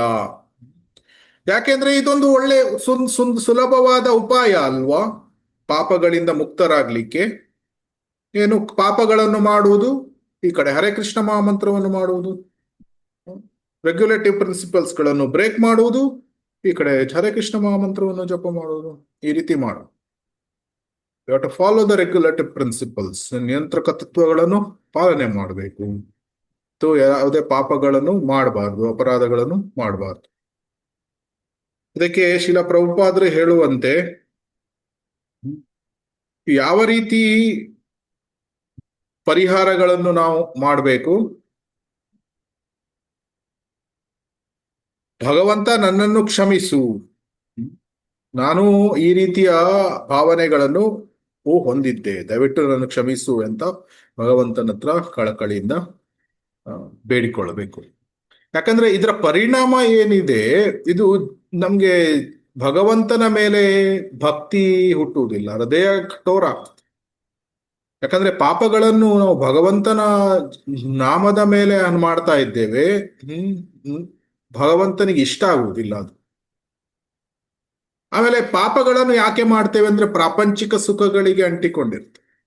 ಇದು ಹೆಚ್ಚಾಗಿ ಅಭಕ್ತರ ಸಂಘಗಳನ್ನು ಮಾಡಿದ್ರೆ, ನಾವು ಭಕ್ತರ ಸಂಘದಲ್ಲಿ ಇರಬೇಕಾದ್ರೆ ಪಾಪಗಳನ್ನು ಮಾಡುವುದಿಲ್ಲ. ಯಾಕಂದ್ರೆ ಭಕ್ತರು ನಮ್ಮನ್ನು ರಕ್ಷಣೆ ಮಾಡ್ತಾರೆ, ದೇ ವಿಲ್ ಪ್ರೊಟೆಕ್ಟ್ ಅಸ್. ಆದ್ರೆ ಅಭಕ್ತರ ಸಂಘಗಳನ್ನು ಮಾಡಿದಾಗ ಅಥವಾ ಕೆಟ್ಟ ವ್ಯಕ್ತಿಗಳ ಸಂಘ ಸವಾಸಗಳನ್ನು ಮಾಡಿದಾಗ, ವುಮನ್ ಹಂಟರ್ಸ್, ಡ್ರಂಕರ್ಡ್ಸ್ ಅಂತವರ ಸಂಘಗಳನ್ನು ಮಾಡಿದಾಗ ಏನಾಗ್ತದೆ, ಅವರ ಜೊತೆಗೆ ಪಾರ್ಟಿಗೆ ಹೋಗ್ಬೇಕು, ಅಲ್ಲಿ ಹೋದಾಗ ಏನು, ಓ ಸ್ವಲ್ಪ ಆಲ್ಕೋಹಾಲ್ ಅನ್ನು ತೆಗೆದುಕೋ, ಅಥವಾ ಯಾರದಾದ್ರೂ ಆ, ಸ್ತ್ರೀಯ ಸಂಘ, ಈ ರೀತಿ ಏನೋ ಪ್ರಾಪಂಚಿಕ ಸುಖಗಳಿಗೆ ಒಬ್ಬನು ಅಂಟಿಕೊಂಡು ಬೇರೆ ರೀತಿಯ ಕಾರ್ಯಗಳನ್ನು ಮಾಡಿದ್ರೆ ಅಪರಾಧ ಆಗಿಬಿಡುತ್ತದೆ. ಸೊ ಅದರಿಂದ ಭಕ್ತರ ಸಂಘವನ್ನು ಜಾಸ್ತಿ ಇಟ್ಕೊಳ್ಬೇಕು. ಹೊರಗೆ ಎಷ್ಟು ಬೇಕೋ ಅಷ್ಟೇ ಕೇವಲ ಕಮ್ಯುನಿಕೇಶನ್ಸ್, ಏನು ನಮ್ಮ ಕರ್ತವ್ಯಗಳನ್ನು ಮಾಡಬೇಕಾದ್ರೆ ಎಷ್ಟು ನಮ್ಮ ನೆಟ್ವರ್ಕಿಂಗ್ ಏನು ಅಗತ್ಯ ಇದೆ, ಎಷ್ಟು ಮಾತನಾಡಬೇಕು ಅಷ್ಟೇ ಮಾತನಾಡ್ಬೇಕು, ಜಾಸ್ತಿ ಸಂಘ ಸಹವಾಸಗಳನ್ನು ಮಾಡಬಾರ್ದು. ಆಮೇಲೆ ಭಗವಂತನ ಹತ್ರ ಕಳಕಳಿಯಿಂದ ಬೇಡ್ಕೊಳ್ಬೇಕು ನಾವು, ಭಗವಂತ ನೀನೇ ಕಾಪಾಡು, ನನ್ನ ಕರ್ತವ್ಯಗಳನ್ನು ಮಾಡಬೇಕಾದ್ರೆ ನಾನು ಎಷ್ಟೊಂದು ಜನ ಬೇರೆ ಬೇರೆ ರೀತಿಯ ವ್ಯಕ್ತಿಗಳು ಇರ್ತಾರೆ, ಅವರ ಜೊತೆ ನಾನು ಸಂಘ ಸಹವಾಸಗಳನ್ನು ಮಾಡಬೇಕಾಗ್ತದೆ, ಅವರೆಲ್ಲರಿಂದ ನೀನು ನನ್ನನ್ನು ರಕ್ಷಣೆಯನ್ನು ಮಾಡು, ನಾನು ಯಾವುದೇ ತಪ್ಪುಗಳನ್ನು ಮಾಡದಂತೆ ನೀನು ರಕ್ಷಣೆಯನ್ನು ಮಾಡು. ನಾವು 4 ವಾರ ಕ್ಲಾಸ್ ಇರ್ಲಿಲ್ಲ, ವಿದೇಶಕ್ಕೆ ಹೋಗ್ಬೇಕಾದ್ರೆ ಭಗವಂತನಲ್ಲಿ ಅದನ್ನೇ ಪ್ರಾರ್ಥನೆಯನ್ನು ಮಾಡ್ಕೊಂಡಿರುವುದು. ಯಾಕಂದ್ರೆ ವಿದೇಶದಲ್ಲಿ ಪ್ರಸಾದ ಸಿಗುವುದು ತುಂಬಾ ಕಷ್ಟ. ಪ್ರಸಾದ ಅಲ್ಲ, ವಿತೌಟ್ ಆನಿಯನ್ ಗಾರ್ಲಿಕ್ ಅಥವಾ ಈವನ್ ಸತ್ವಗುಣದಲ್ಲಿರುವಂತಹ ಈ ಆಹಾರಗಳು ಸಿಗುವುದು ಸಹ ತುಂಬಾ ಕಷ್ಟ. ಸೊ ಅದಕ್ಕಾಗಿ ಹೋಗುವ ಮೊದಲು ಕಳಕಳಿಯಿಂದ ಪ್ರಾರ್ಥನೆಯನ್ನು ಮಾಡಿದ್ದು ಏನು, ಭಗವಂತ ಯಾವುದೋ ಸ್ಥಳಕ್ಕೆ ಹೋಗ್ತಾ ಇದ್ದೇವೆ, ಗೊತ್ತಿಲ್ಲ, ಅಂದ್ರೆ ಕೆಲವೊಮ್ಮೆ ಪ್ರಯಾಣ ದೀರ್ಘವಾಗಿರಬಹುದು, 1 ದಿನ ಪ್ರಯಾಣ, 1.5 ದಿನ ಪ್ರಯಾಣ. ಈ ರೀತಿ ಇದ್ದಾಗ ಆಹಾರ ನಾವು ಪ್ರಸಾದವನ್ನೇ ತೆಗೆದುಕೊಳ್ಬೇಕು, ಅದು ಕಟ್ಟಿಕೊಂಡು ಹೋಗಿ ಅದು ಆ ರೀತಿ. ಅದಕ್ಕಾಗಿ ಭಗವಂತನಿಗೆ ಪ್ರಾರ್ಥನೆಯನ್ನು ಮಾಡಿದ್ದು ಏನು, ಭಗವಂತ ದಯವಿಟ್ಟು ಯಾವುದೇ ರೀತಿಯ ತಪ್ಪು ಪಾಪ ಕಾರ್ಯಗಳನ್ನು ಮಾಡಬಾರದು, ನಾವು ಆದಷ್ಟು ಏನು ಕೃಷ್ಣ ಕಾನ್ಶಿಯಸ್ ಪ್ರಿನ್ಸಿಪಲ್ಸ್ ತತ್ವಗಳನ್ನು ಪಾಲನೆ ಮಾಡಬೇಕು. ಬಾಹ್ಯ ದೇಶಗಳಿಗೆ ಹೋದಾಗ ಇಂದ್ರಿಯ ತೃಪ್ತಿಗಳಿಗೆ ಆಕರ್ಷಿತರಾಗ್ತವೆ, ಪ್ರಾಪಂಚಿಕ ಸುಖಗಳಿಗೆ ಆಕರ್ಷಿತರಾಗ್ತೀವಿ. ಅದಕ್ಕಾಗಿ ಭಗವಂತನ ಪಾದಕಮಲಗಳನ್ನು ಗಟ್ಟಿಯಾಗಿ ಇಟ್ಕೊಳ್ಬೇಕು. ಸೊ ಅದಕ್ಕಾಗಿ ಇದಕ್ಕೆ ದೊಡ್ಡ ಪರಿಹಾರ ಅಂದ್ರೆ ಭಗವಂತನಿಗೆ ಕಳಕಳಿಯಿಂದ ಕಣ್ಣೀರಿಟ್ಟು ಪ್ರಾರ್ಥನೆ ಮಾಡಬೇಕು. ನಾವು ಎಷ್ಟೊಂದು ಅಪರಾಧಗಳನ್ನು ಯಾರಿಗಾರಿಗೋ ತಪ್ಪು ಪಾಪ ಕಾರ್ಯಗಳನ್ನು ಮಾಡಿರಬಹುದು, ಇನ್ನು ಮುಂದೆ ನಾನು ಮಾಡುವುದಿಲ್ಲ, ದಯವಿಟ್ಟು ನನ್ನನ್ನು ರಕ್ಷಣೆ ಮಾಡು, ಈ ರೀತಿ ನಾವು ಭಗವಂತನಲ್ಲಿ ಪ್ರಾರ್ಥನೆಯನ್ನು ಮಾಡಬೇಕು. ಆವಾಗ ಹೃದಯ ಮೃದುವಾಗ್ತದೆ, ಸಾಫ್ಟ್ ಆಗ್ತದೆ, ಮತ್ತು ಭಕ್ತರ ಸೇವೆಗಳನ್ನು ಮಾಡಬೇಕು. ಹರೇ ಕೃಷ್ಣ. ಸೊ ಇದಕ್ಕೆ ಶಿಲಾ ಪ್ರಭುಪಾದರು ಇದನ್ನು ಜನರಲಿ ಆನೆಯ ಕುಂಜರ ಶೌಚ, ಆನೆಯ ಸ್ನಾನ ಅಂದ್ರೆ ಏನು, ಯಾರಿಗೂ ಗೊತ್ತಾ? ಗೊತ್ತಿದೆ ಪ್ರಭು, ಆನೆ ಯಾವಾಗ್ಲೂ ಸ್ನಾನ ಮಾಡ್ತದೆ, ನೀರಿಂದ ಹೊರಗೆ ಬಂದು ಮಣ್ಣಲ್ಲಿ ಹೊರಳಾಡುತ್ತದೆ ಅಥವಾ ಸೊಂಡಿಲಿನಿಂದ ಮಣ್ಣನ್ನು ಹೀಗೆ ಹಾಕಿಕೊಳ್ತದೆ. ಅವಾಗ ಏನಾಯ್ತು, ಸ್ನಾನ ಮಾಡಿದ್ದೆಲ್ಲ ವ್ಯರ್ಥ ಆಯ್ತು. ಯಾಕೆ? ಮತ್ತೆ ಶರೀರ ಎಲ್ಲ ಮತ್ತೆ ಮಲಿನವಾಯಿತು. ಸೊ ಅದೇ ರೀತಿ ಮಂತ್ರವನ್ನು ನಾವು ಜಪ ಮಾಡುವುದು ಯಾತಕ್ಕಾಗಿ? ಹೃದಯ ಶುದ್ಧವಾಗ್ಲಿಕ್ಕೆ. ಪಾಪ ಕಾರ್ಯಗಳನ್ನು ಮಾಡಿದ್ರೆ ಏನಾಗ್ತದೆ? ಹೃದಯ ಮತ್ತೆ ಅಶುದ್ಧವಾಗ್ತದೆ, ಮತ್ತೆ ಮಲಿನವಾಗ್ತದೆ, ಮತ್ತೆ ಅಶುದ್ಧವಾಗ್ತದೆ, ಮತ್ತೆ ಕೆಸರಿನಿಂದ ತುಂಬುತ್ತದೆ. ಸೊ ಅದರಿಂದ ಈ ರೀತಿ ಆನೆಯ ಸ್ನಾನವನ್ನು ನಾವು ಮಾಡಬಾರ್ದು. ನಮ್ಮ ಹೃದಯವನ್ನು ಶುದ್ಧ ಮಾಡ್ತಾ ಹೋಗ್ಬೇಕು. ಚೇತೋ ದರ್ಪಣ ಮಾರ್ಜನಂ ಅಂದ್ರೆ ಪ್ರತಿದಿನ ಇದು ಮಾರ್ಜನ ಆಗ್ತಾ ಇರಬೇಕು, ಶುದ್ಧವಾಗ್ತಾ ಹೋಗ್ಬೇಕು, ಮತ್ತೆ ಅದನ್ನು ನಾವು ಅಶುದ್ಧ ಮಾಡಬಾರ್ದು. ಅದಕ್ಕಾಗಿ regulative principles are very very important. ನಿಯಂತ್ರಕ ತತ್ವಗಳು, ನಾವು ನಿಯಂತ್ರಕ ತತ್ವಗಳನ್ನು ಪಾಲನೆ ಮಾಡಿದ್ರೆ ನಾವು ಸತ್ವಗುಣಕ್ಕೆ ಬರ್ತಾ ಇರ್ತೇವೆ. ಯಾಕಂದ್ರೆ ಹೃದಯ ಏನು, ನಾವು ಸತ್ವಗುಣ, ರಜೋಗುಣದ, ತಮೋಗುಣದ ಕೆಲಸಗಳನ್ನು ಮಾಡ್ತಾ ಇಲ್ಲ, ತಮೋಗುಣದ ರಜೋಗುಣದ ಆಹಾರಗಳನ್ನು ಸ್ವೀಕಾರ ಮಾಡ್ತಾ ಇಲ್ಲ. ಆವಾಗ ಕ್ರಮೇಣವಾಗಿ ಪ್ರಜ್ಞೆ ಸತ್ವಗುಣಕ್ಕೆ ಬರ್ತದೆ. ಮತ್ತು ಹರಿನಾಮವನ್ನು, ನವವಿಧ ಭಕ್ತಿಯನ್ನು ಮಾಡ್ತಾ ಇದ್ದಾಗ ಅಲೌಕಿಕ ಸ್ತರ, ಟ್ರಾನ್ಸೆಂಡೆಂಟಲ್ ಪ್ಲೇನಿಗೆ ವಿಶುದ್ಧ ಸತ್ವಕ್ಕೆ ಇರಲಿಕ್ಕೆ ಸಾಧ್ಯ ಆಗ್ತದೆ. ಅದು ಬಿಟ್ಟು ನಾವು ಹರೇ ಕೃಷ್ಣ ಮಹಾಮಂತ್ರವನ್ನು ಜಪ ಮಾಡ್ತಾ ಇದ್ದೇವೆ, ಈ ಕಡೆ ನಾವು ರೆಗ್ಯುಲೇಟಿವ್ ಪ್ರಿನ್ಸಿಪಲ್ಸ್ ಗಳನ್ನು ಬ್ರೇಕ್ ಮಾಡ್ತಾ ಇದ್ದೇವೆ.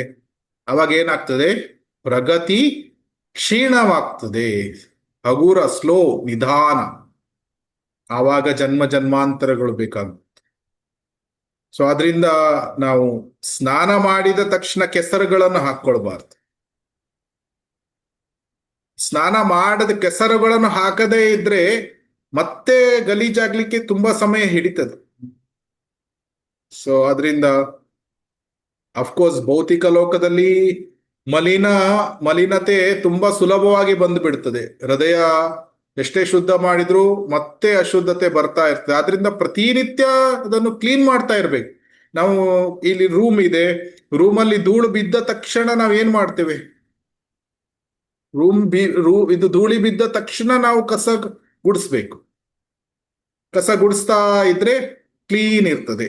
ಅದೇ ರೀತಿ ಹೃದಯ ಕ್ಲೀನ್ ಆದ್ರೂ ಸಹ ಮತ್ತೆ ಕಾಮ, ಕ್ರೋಧ, ಲೋಭ ಮತ್ತೆ ಬರ್ಲಿಕ್ಕೆ ಸಾಧ್ಯತೆ ಇದೆ ಹೃದಯದಲ್ಲಿ. ಅದನ್ನು ಮತ್ತೆ ಹರೇ ಕೃಷ್ಣ ಮಹಾಮಂತ್ರ ಜಪ ಮಾಡಬೇಕು, ಮತ್ತೆ ನವವಿಧ ಭಕ್ತಿಯನ್ನು ಮಾಡಬೇಕು. ಅವಾಗ ಮತ್ತೆ ಕ್ಲೀನ್ ಆಗ್ತದೆ. ಅದೇ ರೀತಿ ಕ್ಲೀನ್ ಮಾಡಿ ಮಾಡಿ ಮಾಡಿ ಸಂಪೂರ್ಣವಾಗಿ ಹೃದಯವನ್ನು ಶುದ್ಧ ಮಾಡ್ಕೊಳ್ಬೇಕು. ಆದ್ರೆ ಪಾಪಗಳನ್ನು ಮಾಡಿದ್ರೆ ಇದು ಆಗುವುದಿಲ್ಲ. ಆದ್ರಿಂದ ಈ ಅಪರಾಧಗಳನ್ನು ಮಾಡಬಾರ್ದು. ಏನು? ನಾಮದ ಬಲದ ಮೇಲೆ ಪಾಪ ಕೃತ್ಯಗಳನ್ನು ಮಾಡುವುದು ಇದು ತಪ್ಪು. ಇದನ್ನು ಮಾಡಬಾರ್ದು, ಈ ಅಪರಾಧಗಳನ್ನು ಮಾಡಬಾರ್ದು. ಆವಾಗ ಪ್ರಗತಿಯನ್ನು ಬಹುಬೇಗ ಪಡೆಯಬಹುದು. ಹರೇ ಕೃಷ್ಣ. ಮುಂದಿನ ಅಪರಾಧ ದಯವಿಟ್ಟು ಯಾರಾದ್ರೂ ಓದಿ. ಯಶೋಧ ಮಾತಾಜಿ ಮತ್ತು ಸರಸ್ವತಿ ಮಾತಾಜಿ ಓದಿದ್ದು. 8 ಬೇರೆ ಹರೇ ಕೃಷ್ಣ ಬೇರೆಯವರು ಬೇರೆಯವರು ಓದಿ ಓದಿ ಓದಿ.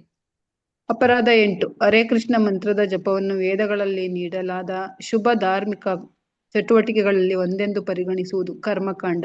ಹರಿನಾಮ ಚಿಂತಾಮಣಿ ಗ್ರಂಥದಲ್ಲಿ ಇದನ್ನು ಧರ್ಮ, ವ್ರತ, ತ್ಯಾಗ, ಉತಾದಿ ಸರ್ವ ಶುಭ ಕ್ರಿಯಾ ಸಾಮ್ಯಂ ಅಪಿ ಪ್ರಮಾದ ಎಂದು ಕರೆಯಲಾಗುತ್ತದೆ. ಅಂದರೆ ಭಗವಂತನ ಪವಿತ್ರ ನಾಮವನ್ನು ಕೇವಲ ಪ್ರಾಪಂಚಿಕ ಲಾಭ ತರುವ ಒಂದು ಶುಭ ಕಾರ್ಯವೆಂದು ತಪ್ಪಾಗಿ ಭಾವಿಸುವುದು. ಹರೇ ಕೃಷ್ಣ ಮಹಾಮಂತ್ರ ಜಪ ಮಾಡುವಾಗ ತಪ್ಪಿಸಬೇಕಾದ 10 ಪ್ರಮುಖ ಅಪರಾಧಗಳಲ್ಲಿ 8ನೇ ಅಪರಾಧ ಬಹಳ ಮುಖ್ಯವಾದದ್ದು. ಇದರ ಸರಳ ಅರ್ಥ, ಹರೇ ಕೃಷ್ಣ ಮಂತ್ರ ಜಪ ಮಾಡುವುದನ್ನು ವೇದಗಳಲ್ಲಿ ಹೇಳಿರುವ ಇತರ ಸಾಮಾನ್ಯ ಪುಣ್ಯ ಕರ್ಮಗಳು, ವ್ರತಗಳು ಮತ್ತು ಅಥವಾ ಲೌಕಿಕ ಧಾರ್ಮಿಕ ವಿಧಿವಿಧಾನಗಳಿಗೆ ಸಮಾನ ಎಂದು ತಿಳಿಯುವುದು. ಹರೇ ಕೃಷ್ಣ ಪ್ರಭು. ಸೊ ಇದರ ಅರ್ಥ ಏನು? ವೇದಗಳು ಯಾವ ಯಾವ ಇದು ಕಾಂಡಗಳನ್ನು ವಿವರಿಸ್ತದೆ? ಕರ್ಮಕಾಂಡ, ಜ್ಞಾನಕಾಂಡ, ಉಪಾಸನಾ ಕಾಂಡ. ಕರ್ಮಕಾಂಡ ಅಂದ್ರೆ ಏನು? ಕರ್ಮಕಾಂಡಗಳು ಅಂದ್ರೆ ನಾವು ವೇದದ ಯಾವುದೇ ವಿಧಿವಿಧಾನಗಳನ್ನು ನಾವು ಪಾಲನೆ ಮಾಡ್ತೇವೆ. ಅದು ದೇವತೆಗಳ ವರ್ಷಿಪ್ ಇರಬಹುದು. ಅದಕ್ಕೆ ಪ್ರತಿಫಲವಾಗಿ ಕೆಲವರು ಕೇಳ್ತಾರೆ, ಏನು? ದೇಹಿ ದೇಹಿ ದೇಹಿ, ನನಗೆ ಅದನ್ನು ಕೊಡು, ಮನೆ ಕೊಡು. ಪುತ್ರಂ ದೇಹಿ, ಮಗನನ್ನು ಕೊಡು. ಧನಂ ದೇಹಿ, ಹಣವನ್ನು ಕೊಡು. ಈ ರೀತಿ ಕೇಳುವುದು. ಈ ರೀತಿಯ ವಿಧಿವಿಧಾನಗಳು, ಅನೇಕ ಕರ್ಮಕಾಂಡದ ವಿಧಿವಿಧಾನಗಳು ವೇದಗಳಲ್ಲಿ ತುಂಬಾ ವಿವರಿಸಿದ್ದಾರೆ. ಅಥವಾ ಕೆಲವು ಪುಣ್ಯ ಕರ್ಮಗಳು ಇರಬಹುದು. ಏನು? ನಾನು ದಾನವನ್ನು ಕೊಡ್ತೇನೆ, ನನಗೆ ಪ್ರತಿಫಲವಾಗಿ ಇದನ್ನು ಮಾಡಿದ್ರೆ ನನಗೂ ಸಹ ದುಡ್ಡು ಸಿಗ್ತದೆ, ನನ್ನ ಹೆಸರು ಹೈಲೈಟ್ ಆಗ್ತದೆ. ಇಂತಹ ಪುಣ್ಯ ಕರ್ಮಗಳು ಮತ್ತು ಹರೇ ಕೃಷ್ಣ ಮಹಾಮಂತ್ರ ಜಪ ಮಾಡುವುದು ಇದು ಸಮಾನ ಅಂತ ಈ ರೀತಿ ಭಾವಿಸಿದ್ರೆ ಇದು ಅಪರಾಧ ಆಗ್ತದೆ. ಧರ್ಮ, ವ್ರತ, ತ್ಯಾಗ, ಹುತಾದಿ ಸರ್ವ ಶುಭ ಕ್ರಿಯಾ ಸಾಮ್ಯಂ ಅಪಿ ಪ್ರಮಾದ. ಶುಭ ಕ್ರಿಯಾ ಅಂದ್ರೆ ಏನು? ಶುಭ ಕಾರ್ಯಗಳು ಅಂದ್ರೆ ಏನು? ಆಸ್ಪಿಷಿಯಸ್, ಮಂಗಳಕರವಾದ ವಿಧಿವಿಧಾನಗಳು, ಕೆಲವು ಕರ್ಮಕಾಂಡದ ವಿಧಿವಿಧಾನಗಳು ಇರ್ತದೆ. ಅಂತಹ ವಿಧಿವಿಧಾನಗಳು ಹರೇ ಕೃಷ್ಣ ಮಹಾಮಂತ್ರ ಜಪ ಮಾಡುವುದು ಸಮಾನ ಅಂತ ಹೇಳುವುದು. ಇದಕ್ಕೆ ಉದಾಹರಣೆಗಳು ಯಾವುದು? ಉದಾಹರಣೆ ವಿಧಿವಿಧಾನಗಳಲ್ಲಿ ಕೆಲವು ಸಣ್ಣ ಸಣ್ಣ ವ್ರತಗಳನ್ನು ಮಾಡ್ತಾರೆ. ಮಂಗಳವಾರ ನಾನು ರಾತ್ರಿ ಅನ್ನವನ್ನು ತಿನ್ನುವುದಿಲ್ಲ, ಅಥವಾ ಕೆಲವು ದೇವತೆಗಳ ದಿನಗಳಲ್ಲಿ ನಾನು ಉಪವಾಸವನ್ನು ಮಾಡ್ತೇನೆ. ಇಂತಹ ವ್ರತಗಳು ಮತ್ತು ಹರೇ ಕೃಷ್ಣ ಮಹಾಮಂತ್ರ ಎಲ್ಲ ಒಂದೇ. ನೀವು ಯಾವುದೇ ದೇವತೆಗಳನ್ನು ಪೂಜೆ ಮಾಡಿ, ಕೃಷ್ಣನ ಪೂಜೆ ಮಾಡಿ ಹರೇ ಕೃಷ್ಣ ಮಹಾಮಂತ್ರ ಜಪ ಮಾಡಿದೆ, ಎಲ್ಲ ಸಮಾನ. ಈ ರೀತಿ ಭಾವಿಸಿದ್ರೆ ಅದು ಅಪರಾಧ ಆಗ್ತದೆ. ವೇದಗಳಲ್ಲಿ 2 ಹಾದಿಗಳನ್ನು ಕೊಟ್ಟಿದ್ದಾರೆ, ಒಂದು ಕರ್ಮಕಾಂಡ, ಮತ್ತೊಂದು ಶುದ್ಧ ಭಕ್ತಿಯ ಮಾರ್ಗ. ಕರ್ಮಕಾಂಡದಲ್ಲಿ ಜನರು ಏನನ್ನು ಅಪೇಕ್ಷಿಸುತ್ತಾರೆ? ಇಲ್ಲಿ ಸ್ಲೈಡ್ ಅಲ್ಲಿ ಇದೆ ನೋಡಿ, ಜನರು ಏನನ್ನು ಅಪೇಕ್ಷಿಸ್ತಾರೆ? ಏನ್ ಬೇಕು ಜನರಿಗೆ ಕರ್ಮಕಾಂಡಗಳಲ್ಲಿ? ಪುಣ್ಯ ಕಾರ್ಯಗಳು ಮಾಡಿದಾಗ ಒಳ್ಳೆ ಆರೋಗ್ಯ, ಸಂಪತ್ತು, ಸುಖ, ಸ್ವರ್ಗ ಸುಖ, ಸಮಾಜದಲ್ಲಿ ಒಳ್ಳೆ ಹಾ ಹೆಸರುಗಳು. ಸಮಾಜದಲ್ಲಿ ಒಳ್ಳೆ ಹೆಸರು ಬೇಕು, ಸ್ಥಾನಮಾನ ಬೇಕು, ನಾನು ಪೊಲಿಟಿಷಿಯನ್ ಆಗ್ಬೇಕು, ನಾನು ದೊಡ್ಡ ಸಿಇಒ ಆಗ್ಬೇಕು, ನನ್ನ ಮಗ ದೊಡ್ಡ ಡಾಕ್ಟರ್ ಆಗ್ಬೇಕು, ಅಮೆರಿಕಕ್ಕೆ ಹೋಗ್ಬೇಕು, ಸಂಪತ್ತುಗಳು ಬೇಕು, ಒಳ್ಳೆ ಮರಿಮಕ್ಕಳುಗಳು ಬೇಕು, ಒಳ್ಳೆಯ ಆರೋಗ್ಯ ಬೇಕು, ನನಗೆ ತುಂಬಾ ದೀರ್ಘವಾದ ಆಯಸ್ಸು ಬೇಕು, ಇದು ಎಲ್ಲದಕ್ಕೂ ನನ್ನ ಗಂಡನಿಗೆ ದೀರ್ಘ ಆಯಸ್ಸು ಬೇಕು. ಇದಕ್ಕಾಗಿ ಉಪವಾಸಗಳನ್ನು ಮಾಡ್ತಾರೆ, ದಾನಗಳನ್ನು ಮಾಡ್ತಾರೆ, ಕೆಲವೊಮ್ಮೆ ಯಜ್ಞಗಳನ್ನು ಸಹ ಮಾಡಬಹುದು, ವ್ರತಗಳನ್ನು ಮಾಡಬಹುದು. ಇದೆಲ್ಲ ಕರ್ಮಕಾಂಡದ ಆಕ್ಟಿವಿಟಿಗಳು, ದೇವತೆಗಳಿಗೆ ಪೂಜೆ ಮಾಡುವುದು. ಇದು ಶುದ್ಧ ಭಕ್ತಿಯ ಮಾರ್ಗಕ್ಕೆ ಸಮಾನ ಅಲ್ಲ. ಶುದ್ಧ ಭಕ್ತಿಯ ಮಾರ್ಗ ಏನಿದೆ ಸೆಲ್ಫ್ಲೆಸ್, ನಿಸ್ವಾರ್ಥವಾಗಿದೆ, ಮತ್ತು ಅದು ಭಗವಂತನ ಕೃಷ್ಣನನ್ನು ಪ್ರೀತಿಸ್ಲಿಕ್ಕೆ, ಅವನ ಪ್ರೇಮಕ್ಕಾಗಿ ಮಾಡುವಂತಹ ಆಧ್ಯಾತ್ಮಿಕ ಸೇವೆ. ಸೊ ಅದರಿಂದ ಹರೇ ಕೃಷ್ಣ ಮಹಾಮಂತ್ರ ಜಪ ಕರ್ಮಕಾಂಡದ ಪುಣ್ಯ ಕಾರ್ಯಗಳಿಗೆ ಅದು ಸಮಾನ ಅಲ್ಲ. ಇದು ಭಾರತದಲ್ಲಿ ತುಂಬಾ ಈ ತಪ್ಪುಗಳನ್ನು ಮಾಡಿ ಏನು ಹೆಚ್ಚಾಗಿ ದೇವತೆಗಳಿಗೆ ಏನು ಕೆಲವು ಉಪವಾಸಗಳು ಅಥವಾ ವ್ರತಗಳನ್ನು ಮಾಡಿದ್ರೆ ಓಕೆ, ಏನು ಶುದ್ಧ ಭಕ್ತಿಯಲ್ಲಿ ನಾನು ಮುಂದುವರಿತೇನೆ. ಇಲ್ಲ, ಯಾವ ಭಾವದಲ್ಲಿ ಮಾಡಬೇಕು? ಶುದ್ಧ ಭಕ್ತಿಯ ಮಾರ್ಗ ನಿಸ್ವಾರ್ಥವಾಗಿ ಭಗವಂತನ ಕೃಷ್ಣನ ಪ್ರೀತ್ಯರ್ಥಕ್ಕಾಗಿಯೇ ಮಾಡು, ಅದು ಆಧ್ಯಾತ್ಮಿಕ ಸೇವೆ. ಸೊ ಆದ್ದರಿಂದ ಹರೇ ಕೃಷ್ಣ ಮಹಾಮಂತ್ರ ಕರ್ಮಕಾಂಡಕ್ಕೆ ಸೇರಿದ್ದಲ್ಲ, ಅದು ಆಧ್ಯಾತ್ಮಿಕವಾದ ಜಪ. ಅದು ಆಧ್ಯಾತ್ಮಿಕ ಲೋಕದಿಂದ ಬಂದಿರುವಂತೆ, ವೈಕುಂಠ ಲೋಕದಿಂದ ಬಂದಿರುವುದು, ಲೋಕದಿಂದ ಬಂದಿರುವುದು. ಗೋಲೋಕೇರ ಪ್ರೇಮಾಧನ ಹರಿನಾಮ ಸಂಕೀರ್ತನ.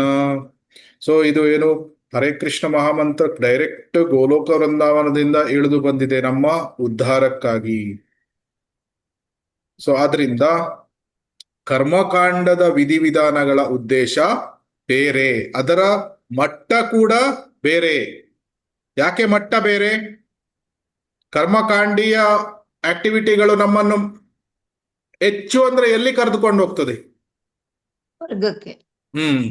ತುಂಬಾ ಅತಿ ಮೇಲೆ ಅಂದ್ರೆ ಸ್ವರ್ಗಕ್ಕೆ ಕರೆದುಕೊಂಡು ಹೋಗ್ತದೆ. ಕ್ಷೀಣೆ ಪುಣ್ಯ ಮೃತ್ಯು ಲೋಕಂ ವಿಶಂತಿ. ಪುಣ್ಯ ಕಾರ್ಯಗಳು ಮುಗಿದ ಮೇಲೆ ಮತ್ತೆ ಭೂಲೋಕಕ್ಕೆ ಬರಬೇಕಾಗ್ತದೆ. ಆದ್ರೆ ಹರೇ ಕೃಷ್ಣ ಮಹಾಮಂತ್ರ ನಮ್ಮನ್ನು ಎಲ್ಲಿ ಕರೆದುಕೊಂಡು ಹೋಗ್ತದೆ? ಅತ್ಯುನ್ನತವಾದ ಪ್ಲಾನೆಟ್, ಗ್ರಹ ಯಾವುದು? ಆಧ್ಯಾತ್ಮಿಕ ಲೋಕ, ವೈಕುಂಠ ಲೋಕದಲ್ಲಿ ಅತ್ಯುನ್ನತವಾದ ಗ್ರಹ ಗೋಲೋಕ ವೃಂದಾವನ ಧಾಮ. ಸೊ ಹರೇ ಕೃಷ್ಣ ಮಹಾಮಂತ್ರ ನಮ್ಮನ್ನು ಡೈರೆಕ್ಟ್ ಕೃಷ್ಣನ ಗೋಲೋಕ ವೃಂದಾವನ ಧಾಮಕ್ಕೆ ಕರೆದುಕೊಂಡು ಹೋಗ್ತದೆ. ಆಮೇಲೆ ಇನ್ನೊಂದು ಎರಡನೆಯ ವ್ಯತ್ಯಾಸ ಏನು? ಸ್ವರ್ಗಕ್ಕೆ ಹೋದ್ರೆ ಜನ್ಮ ಮೃತ್ಯು ಜರಾವ್ಯಾಧಿಯ ಚಕ್ರ ಮುಂದುವರೆದುಕೊಂಡು ಹೋಗ್ತದೆ. ಆದ್ರೆ ಹರೇ ಕೃಷ್ಣ ಮಹಾಮಂತ್ರ ನಮ್ಮನ್ನು ಜನನ ಮರಣಗಳ ಚಕ್ರದಿಂದ ಮುಕ್ತರನ್ನಾಗಿ ಮಾಡಿ ಕೃಷ್ಣನ ಧಾಮಕ್ಕೆ ಕರೆದುಕೊಂಡು ಹೋಗ್ತದೆ. ಸೊ ಅದರಿಂದ ಮಟ್ಟ, ಲೆವೆಲ್ ಬೇರೆ ಇದೆ, ಮತ್ತೆ ಉದ್ದೇಶಗಳು ಕೂಡ ಬೇರೆ. ಉದ್ದೇಶ ಇಲ್ಲಿ ಕರ್ಮಕಾಂಡದಲ್ಲಿ ದೇವತೆಗಳನ್ನು ಪ್ರಸನ್ನ ಮಾಡುವುದು, ಆದ್ರೆ ಹರೇಕೃಷ್ಣ ಮಹಾಮಂತ್ರದಲ್ಲಿ ಕೃಷ್ಣನನ್ನು ಸಂತೋಷ ಮಾಡುವುದು, ಕೃಷ್ಣನ ಪ್ರೇಮಕ್ಕಾಗಿ ಹಾತೊರೆಯುವುದು. ಸೊ ಅದರಿಂದ ಕರ್ಮಕಾಂಡ ಮತ್ತು ಶುದ್ಧ ಭಕ್ತಿಯ ಮಾರ್ಗ ಇದು ಬೇರೆ ಬೇರೆ. ಇದನ್ನು ಸರಿಯಾಗಿ ಅರ್ಥ ಮಾಡ್ಕೊಳ್ಬೇಕು. ಕೆಲವರು ಗಣಪತಿ ಅಥವಾ ಏನೋ ಉಪವಾಸ ಅದು ಮಾಡ್ತಾರೆ, ಆಮೇಲೆ ಇದನ್ನೇನೋ ಶುದ್ಧ ಭಕ್ತಿಯ ಮಾರ್ಗ ಅಂತ ತಿಳಿದುಕೊಳ್ತಾರೆ. ಆ ರೀತಿ ಅರ್ಥ ಮಾಡ್ಕೊಳ್ಳಿಕ್ಕೆ ಆಗುವುದಿಲ್ಲ. ಆ ರೀತಿ ಮಾಡಿದ್ರೆ ಏನಾಗ್ತದೆ? ಹರೇ ಕೃಷ್ಣ ಮಹಾಮಂತ್ರ ಮತ್ತು ಮಾಡುವುದು ಸಮ, ನಾವು ಬೇರೆ ದೇವತೆಗಳಿಗೂ ಉಪವಾಸ ದಾನ ಮಾಡುವುದು ಸಮ ಅಂತ ಅರ್ಥ ಮಾಡ್ಕೊಂಡ್ರೆ ಅದು ಅಪರಾಧ ಆಗ್ತದೆ. ತತ್ವತಃ ಇದನ್ನು ಅರ್ಥ ಮಾಡ್ಕೊಳ್ಬೇಕು. ಇದು ತಪ್ಪು ಕಲ್ಪನೆ. ಏನು, ನಾನು ಹರೇ ಕೃಷ್ಣ ಮಹಾಮಂತ್ರ ಜಪ ಮಾಡಿದ್ದೇನೆ, ಇದು ಈ ರೀತಿ ತಪ್ಪು ಮಾಡಿ, ಇದು ಭೌತಿಕ ಇದು ಹಣ ಗಳಿಸ್ಲಿಕ್ಕೆ, ಲಾಭಕ್ಕಾಗಿ, ವ್ಯಾಪಾರ ಚೆನ್ನಾಗಾಗಬೇಕು, ಹರೇ ಕೃಷ್ಣ, ಅದರಿಂದ ಹರೇ ಕೃಷ್ಣ ಮಹಾಮಂತ್ರವನ್ನು ಜಪ ಮಾಡಿದರೆ ವ್ಯಾಪಾರ ಸುಧಾರಿಸ್ತದೆ, ಈ ರೀತಿ ಎಲ್ಲ ತಪ್ಪು ಕಲ್ಪನೆಗಳನ್ನು ಹೊಂದಿರಬಾರದು. ಸೊ ಈ ರೀತಿ ನಾವು ಈ ಅಪರಾಧಗಳನ್ನು ಮಾಡಿದ್ರೆ, ಈ ಭೌತಿಕ ಆಸೆಗಳಿಂದ ನಮಗೆ ಭೌತಿಕ ಆಸೆಗಳು ಪೂರೈಕೆ ಆಗ್ಬಹುದು, ಕೆಲವೊಮ್ಮೆ ಕೃಷ್ಣ ಅದನ್ನು ಪೂರೈಕೆ ಮಾಡಬಹುದು, ಅದೇ ನಿಜವಾದ ಕೃಷ್ಣ ಪ್ರೇಮ ನಮ್ಗೆ ಸಿಗದೆ ಇರಬಹುದು. ಆದ್ರಿಂದ one should be very very careful. ಯಾರಿಗೆ ಕೃಷ್ಣ ಪ್ರೇಮ ಬೇಕು, ಈ ರೀತಿ ಅಪರಾಧಗಳನ್ನು ಮಾಡಬಾರ್ದು. ಸೊ ಇದು ಮತ್ತೆ ಇಲ್ಲಿ ಸಹ ಏನು ಅರ್ಥ ಮಾಡ್ಕೊಳ್ಬೇಕು, ಅಭಿನ್ನತ್ವಂ ನಾಮ ನಾಮಿನೋ, ಕೃಷ್ಣ ಮತ್ತು ಕೃಷ್ಣನ ನಾಮ ಅಭಿನ್ನ. ಆದ್ರಿಂದ ಲೌಕಿಕ ಫಲಾಪೇಕ್ಷೆ ಇಲ್ಲ, ನನ್ನ ಗುರಿ ಕೃಷ್ಣ ಪ್ರೇಮ, ನನಗೆ ಕೃಷ್ಣ ಪ್ರೇಮವೇ ಬೇಕು, ಬೇರೆ ಯಾವುದೇ ಭೌತಿಕ ಆಸೆ ನನಗೆ ಇಲ್ಲ. ನಿಸ್ವಾರ್ಥ ರೀತಿಯಲ್ಲಿ ನಾನು ಭಗವಂತನ ಸೇವೆಯನ್ನು ಮಾಡ್ತೇನೆ. ಈ ರೀತಿ ನಾವು ನಿಸ್ವಾರ್ಥ ರೀತಿಯಲ್ಲಿ ಭಗವಂತನ ಸೇವೆಗಳನ್ನು ನಾವು ಮಾಡಬೇಕು. ಸೊ ಹರೇ ಕೃಷ್ಣ. ಸೊ ಇದು ಇನ್ನೊಂದು ವಿಷಯ ನಾವು ಏನು ಅರ್ಥ ಮಾಡ್ಕೊಳ್ಬಹುದು ಅಂದ್ರೆ, ಭಗವಂತನ ನಾಮ ಏನಿದೆ, ನಾಮ ಚಿಂತಾಮಣಿ ಕೃಷ್ಣ. ಚಿಂತಾಮಣಿ ಅಂದ್ರೆ ಏನು, ನಾವು ಏನು ಕೇಳಿದ್ರು ಅದು ನಮ್ಗೆ ಪೂರೈಕೆಯನ್ನು ಮಾಡ್ತದೆ. ನಾವು ಆರೋಗ್ಯ ಮತ್ತೆ ಇದನ್ನು ಕೇಳಿದ್ರೆ ಹರಿನಾಮ ಅದನ್ನು ಪೂರೈಕೆ ಮಾಡ್ಬೋದು. ನನಗೆ ಆಸ್ತಿ ಬೇಕು, ದುಡ್ಡು ಬೇಕು, ರೂಪ ಬೇಕು, ಒಳ್ಳೆ ಹೆಂಡತಿ ಬೇಕು, ಗಂಡ ಬೇಕು, ಮಕ್ಕಳು ಬೇಕು, ಈ ರೀತಿ ಕೇಳಿದ್ರೆ ಕೃಷ್ಣ ಅದನ್ನು ಪೂರೈಕೆ ಮಾಡ್ಬೋದು ಅಥವಾ ಮಾಡದೇ ಇರ್ಬೋದು. ಆದ್ರೆ ಆ ರೀತಿ ಕೇಳಿದಾಗ ಕೃಷ್ಣ ನಮಗೆ ಕೃಷ್ಣ ಪ್ರೇಮವನ್ನು ನೀಡುವುದಿಲ್ಲ. ಸೊ ಆದ್ರೆ ನಮ್ಗೆ ಕೃಷ್ಣ ಪ್ರೇಮ ಬೇಕು ಅಂತ ನಾವು ಯಾವಾಗ್ಲೂ ನಾಮಕ್ಕೆ ಕೇಳ್ತಾ ಇರ್ತೀವಿ. ಸೊ ಆ ಉದ್ದೇಶ, ಕೃಷ್ಣ ಪ್ರೇಮವನ್ನು ಪಡೆಯುವ ಉದ್ದೇಶದಿಂದ ನಾವು ಹರೇ ಕೃಷ್ಣ ಮಹಾಮಂತ್ರವನ್ನು ಜಪ ಮಾಡಬೇಕು. ನಮಗೆ ಉಳಿದ ಏನು ವಿಷಯಗಳು ಬೇಕು, ನಮ್ಮ ಅಗತ್ಯ ಇದೆ, ನಮ್ಮ ಜೀವನದಲ್ಲಿ ನಮಗೆ ಏನೇನು ಬೇಕಾಗ್ತದೆ, ಅವಶ್ಯಕತೆಗಳು, ಅದನ್ನೆಲ್ಲ ಕೃಷ್ಣ ಕೇಳದೇನೆ ಪೂರೈಕೆ ಮಾಡ್ತಾನೆ. ಈಗ ನಾವು ಇಲ್ಲಿ ಇಷ್ಟು ವರ್ಷಗಳಿಂದ ಜೀವನವನ್ನು ಮಾಡ್ತಾ ಇದ್ದೇವೆ, ನಮಗೆ ಯಾವಾಗಾದ್ರೂ ಆಹಾರಕ್ಕೆ ಏನಾದ್ರೂ ನ್ಯೂನತೆ ಬಂದಿದ್ಯಾ, ವಸ್ತ್ರಕ್ಕೆ ಏನಾದ್ರೂ ನ್ಯೂನತೆ ಬಂದಿದ್ಯಾ? ಸ್ವಲ್ಪ ಆಚೆ ಈಚೆ ಕಷ್ಟ ಆಗಬಹುದು, ಪ್ರಯಾಣ ಮಾಡಬೇಕಾದ್ರೆ ಸ್ವಲ್ಪ ಪ್ರಸಾದ ಸಿಗ್ಲಿಕ್ಕೆ ಕಷ್ಟ ಆಗ್ಬಹುದು, ಸ್ವಲ್ಪ ನಾವು ಕೆಲವೊಮ್ಮೆ ಅಲ್ಲಿ ಹತ್ರದ ಇಸ್ಕಾನ್ ಸೆಂಟರ್ ಅಥವಾ ಆ ರೀತಿ ಅಡ್ಜಸ್ಟ್ಮೆಂಟ್ಗಳನ್ನು ಮಾಡ್ಕೊಳ್ತೇವೆ. ಇಸ್ಕಾನ್ ಸೆಂಟ್ರಿಗೆ ಹೋಗುವುದು ಅಥವಾ ಭಕ್ತರ ಹತ್ರ ಪ್ರಸಾದ, ಸ್ವಲ್ಪ ಕಷ್ಟಗಳನ್ನು ನಾವು ಪಡ್ಬೋದು. ಆದ್ರೆ ಯಾವಾಗಲಾದ್ರೂ ಪ್ರಸಾದನೇ ಸಿಗ್ಲಿಲ್ಲ, ಸರಿಯಾದ ವಸ್ತ್ರವನ್ನು ಧರಿಸ್ಲಿಕ್ಕೆ ಇಲ್ಲ, ಅಥವಾ ಬೇರೆ ಅವಶ್ಯಕತೆಗಳನ್ನು ಪೂರೈಕೆ ಆಗ್ತಾ ಇಲ್ಲ, ಇದು ತುಂಬಾ ವಿರಳ. ಅನ್ಲೆಸ್ ನಾವು ತುಂಬಾ ಘೋರವಾದ ಅಪರಾಧವನ್ನು ಮಾಡಿದ್ರೆ ಮಾತ್ರ ಇಂಥ ವಿಷಯಗಳು ಆಗ್ತದೆ ಹೊರತು, ಕೃಷ್ಣ ಜನರಲಿ ಸ್ವಾಭಾವಿಕವಾಗಿ 99% ಭಕ್ತರಿಗೆ ಅಪರಾಧಗಳನ್ನು, ಘೋರವಾದ ಅಪರಾಧ ಮಾಡದೇ ಇದ್ರೆ ಅಂತಹ ಏನು ಆಹಾರ ನೀಡುವುದಿಲ್ಲ, ವಸ್ತ್ರ ನೀಡುವುದಿಲ್ಲ, ಅಂತ ವಿಷಯಗಳನ್ನು ಮಾಡುವುದಿಲ್ಲ. ಭಗವಂತವನು ಬೇಸಿಕ್ ನೀಡ್ಸ್ ಗಳನ್ನು ಪೂರೈಕೆ ಮಾಡ್ತಾನೆ. ಅದರಿಂದ ನಾವು ಭಗವಂತನ ಹತ್ರ ಹೋಗಿ ಈ ರೀತಿ ಕೇಳಬಾರ್ದು, O God please give me daily bread. ಕೆಲವರು ಪ್ರಾರ್ಥನೆ ಮಾಡ್ತಾರೆ, ಏನು, O Lord please give me daily bread. Daily bread ಬೇಕು ಕೊಡುವಂತ ನಾವು ಭಗವಂತನಲ್ಲಿ ನಾವು ಯಾವಾಗ್ಲೂ ಕೇಳಬೇಕಂತಿಲ್ಲ. ನಾವು ಭಗವಂತನ ಸೇವೆಗಳನ್ನು ಮಾಡ್ತಾ ಇದ್ರೆ ಆಟೋಮೆಟಿಕಲಿ ಭಗವಂತ ಒಳ್ಳೆಯ ರೀತಿಯ ಪ್ರಸಾದವನ್ನೇ ನೀಡ್ತಾನೆ. ಉದಾಹರಣೆಗೆ ಯಾರಾದ್ರೂ ಭಕ್ತರು ರಾಜಭೋಗ ಸೇವೆ ಮಾಡ್ಲಿಕ್ಕೆ ಹೋದ್ರೆ ಅವರಿಗೆ ರಾಜಭೋಗ ಪ್ರಸಾದವನ್ನೇ ಸಿಗ್ತದೆ. ಸೊ ಅದರಿಂದ ಭಕ್ತರಿಗೆ ಒಳ್ಳೆಯ ರೀತಿಯಲ್ಲೇ ಕೃಷ್ಣ ನೋಡಿಕೊಳ್ತಾನೆ, ಒಳ್ಳೆಯ ಸೇವೆಗಳನ್ನು ಮಾಡಿದ್ರೆ. ಆದ್ರೆ ಅಪರಾಧಗಳನ್ನು ಮಾಡಿದ್ರೆ ಮಾತ್ರ ನಮ್ಗೆ ಕೆಲವೊಮ್ಮೆ ತೊಂದರೆಗಳು, ಅಡಚಣೆಗಳು ಆಗ್ತದೆ. ಅದು ಕೂಡ ಕೃಷ್ಣ ಯಾತಕ್ಕಾಗಿ ನೀಡ್ತಾನೆ ತೊಂದರೆಗಳನ್ನು? ಭಕ್ತನ ಜೀವನದಲ್ಲಿ ತೊಂದರೆಗಳನ್ನು ಯಾತಕ್ಕಾಗಿ ನೀಡ್ತಾನೆ ಭಗವಂತ? ನಮ್ಮ ಜೀವನದಲ್ಲಿ ಅವನನ್ನು ನೆನೆಸಲಿಕ್ಕೆ ಅವನನ್ನು ನೆಲೆಸ್ಲಿಕ್ಕೆ ಒಂದು ಕರೆಕ್ಟ್, ಅವನನ್ನು ನೆಲೆಸ್ಲಿಕ್ಕೆ ಕರೆಕ್ಟ್, ಅದು ಹೌದು. ಆದ್ರೆ ಭಗವಂತ ನಮ್ಗೆ ಸ್ಪೆಸಿಫಿಕ್ ತೊಂದರೆಗಳನ್ನು ನೀಡ್ತಾನೆ. ನೀವು ಕೆಲವೊಮ್ಮೆ ಒಬ್ಸರ್ವ್ ಮಾಡಿದ್ರೆ ಒಂದೇ ರೀತಿಯ ತೊಂದರೆಗಳು ಪದೇ ಪದೇ ಬರ್ತಾ ಇರ್ತದೆ. ಯಾತಕ್ಕಾಗಿ? ನಮ್ಮ ಪೂರ್ವಜನ್ಮದ ಕರ್ಮದಿಂದ ಪ್ರಭು. ಕರ್ಮ ಇದೆ, ಹೌದು. ಕರ್ಮವನ್ನು ಭಗವಂತ ಚೇಂಜ್ ಮಾಡಿ ಬಿಡ್ಬೋದು. ಸರ್ವಧರ್ಮಾನ್ ಪರಿತ್ಯಾಜ್ಯ ಮಾಮೇ, ಕರ್ಮವನ್ನು ಒಂದು ನಿಮಿಷ, ಒಂದು ಸೆಕೆಂಡ್ ಅಲ್ಲಿ ತೆಗೆದುಹಾಕ್ಬೋದು ಕೃಷ್ಣ. ಆದ್ರೂ ಭಕ್ತರ ಒಂದು ಜೀವನದಲ್ಲಿ ಕೆಲವೊಮ್ಮೆ ಒಂದೇ ರೀತಿಯ ಕಷ್ಟಗಳು ಪದೇ ಪದೇ ಬರ್ತಾ ಇರ್ಬೋದು. ಯಾತಕ್ಕಾಗಿ ಬರ್ತದೆ? ನಮ್ಮನ್ನು ಪರಿಶುದ್ಧ ಮಾಡ್ಲಿಕ್ಕೆ ನಮ್ಮನ್ನು ಪರಿಶುದ್ಧ ಮಾಡ್ಲಿಕ್ಕೆ. ಹೇಗೆ ಅಂದ್ರೆ, ನಮಗೆ ಆ ಕಷ್ಟಕ್ಕೆ ಸಂಬಂಧಿತವಾದ ಅನರ್ಥಗಳು ನಮ್ಮ ಹೃದಯದಲ್ಲಿ ಇದೆ. ಆ ಅನರ್ಥವನ್ನು ತೆಗಿಲಿಕ್ಕೆ ಆ ಕಷ್ಟವನ್ನು ನೀಡ್ತಾ ಇರ್ತಾನೆ. ಉದಾಹರಣೆಗೆ, ಒಬ್ಬನಿಗೆ ತುಂಬಾ ಹಣದ ಬಗ್ಗೆ ಅಟ್ಯಾಚ್ಮೆಂಟ್ ಇದೆ. ಹಣದ ಬಗ್ಗೆ ಅಟ್ಯಾಚ್ಮೆಂಟ್ ಇದ್ದಾಗ ಏನು, ಆ ಭಕ್ತನ ಲೈಫಲ್ಲಿ ಅವನಿಗೆ ಪದೇ ಪದೇ ಫೈನಾನ್ಸ್ ಪ್ರಾಬ್ಲಮ್ಗಳು ಬರ್ತಾ ಇರ್ಬೋದು. ಯಾತಕ್ಕೆ ಅವನು ಆವಾಗ ಭಕ್ತ ಆಲೋಚನೆ ಮಾಡಬೇಕು, ಯಾತಕ್ಕಾಗಿ ಭಗವಂತ ನನಗೆ ಫೈನಾನ್ಸ್ ಪ್ರಾಬ್ಲಮ್ಗಳನ್ನು ನೀಡ್ತಾ ಇದ್ದಾನೆ? ಅದರ ಕೂಲಂಕಷವಾಗಿ ಅದನ್ನು ಡೀಪ್ ಆಗಿ ಆಲೋಚನೆ ಮಾಡಿದ್ರೆ ಅಟ್ಯಾಚ್ಮೆಂಟ್ ಟು ಮನಿ ಇರಬಹುದು. ಅಂದ್ರೆ ನಾನು ಒಂದು ಉದಾಹರಣೆ ಕೊಡು, ಬೇರೆ ಕಾರಣಗಳು ಇರಬಹುದು. ಅದು ಯಾವ ಕಾರಣ, ಯಾವ ಅನರ್ಥ ನನ್ನಲ್ಲಿ ಇದೆ ಅದನ್ನು ನಾನು ಹೃದಯದಲ್ಲಿ ಏನು ಅನರ್ಥ ಇದೆ ಅದನ್ನು ನೋಡ್ಬೇಕು ನಾನು. ಈ ಪ್ರಾಬ್ಲಮ್ ಬರ್ತಾ ಇದೆಯಾ, ಫೈನಾನ್ಸ್ ಪ್ರಾಬ್ಲಮ್ ಬರ್ತಾ ಇದೆಯಾ, ನನಗೆ ಹಣದ ಬಗ್ಗೆ ಮೋಹ ಇದೆ, ಅದನ್ನು ತೆಗಿಲಿಕ್ಕೆ ಕೃಷ್ಣ ಫೈನಾನ್ಸ್ ಪ್ರಾಬ್ಲಮ್ ಅನ್ನು ನೀಡ್ತಾ ಇದ್ದಾನೆ. ಆ ಹಣದ ಮೋಹವನ್ನು ಬಿಟ್ಟಾಗ ಫೈನಾನ್ಸ್ ಪ್ರಾಬ್ಲಮ್ ಸಾಲ್ವ್ ಆಗಿ ಮತ್ತೆ ಕೃಷ್ಣ ಆ ಪ್ರಾಬ್ಲಮ್ ಅನ್ನು ನೀಡುವುದಿಲ್ಲ. ಮತ್ತೆ ಬೇರೆ ಪ್ರಾಬ್ಲಮ್ಗಳು, ಬೇರೆ ಅನರ್ಥಗಳು ಇದ್ರೆ ಬೇರೆ ಪ್ರಾಬ್ಲಮ್ಗಳು ಬರ್ತದೆ. ಇದೇ ರೀತಿ ಅನರ್ಥಗಳನ್ನು ನಿವಾರಣೆ ಮಾಡಲಿಕ್ಕೆ, ನಮ್ಮನ್ನು ನಾವು ತಿದ್ದಿಕೊಳ್ಳಿಕ್ಕೆ ಕೃಷ್ಣ ಇದನ್ನು ಕಷ್ಟಗಳನ್ನು ನೀಡ್ತಾ ಇರ್ತಾನೆ.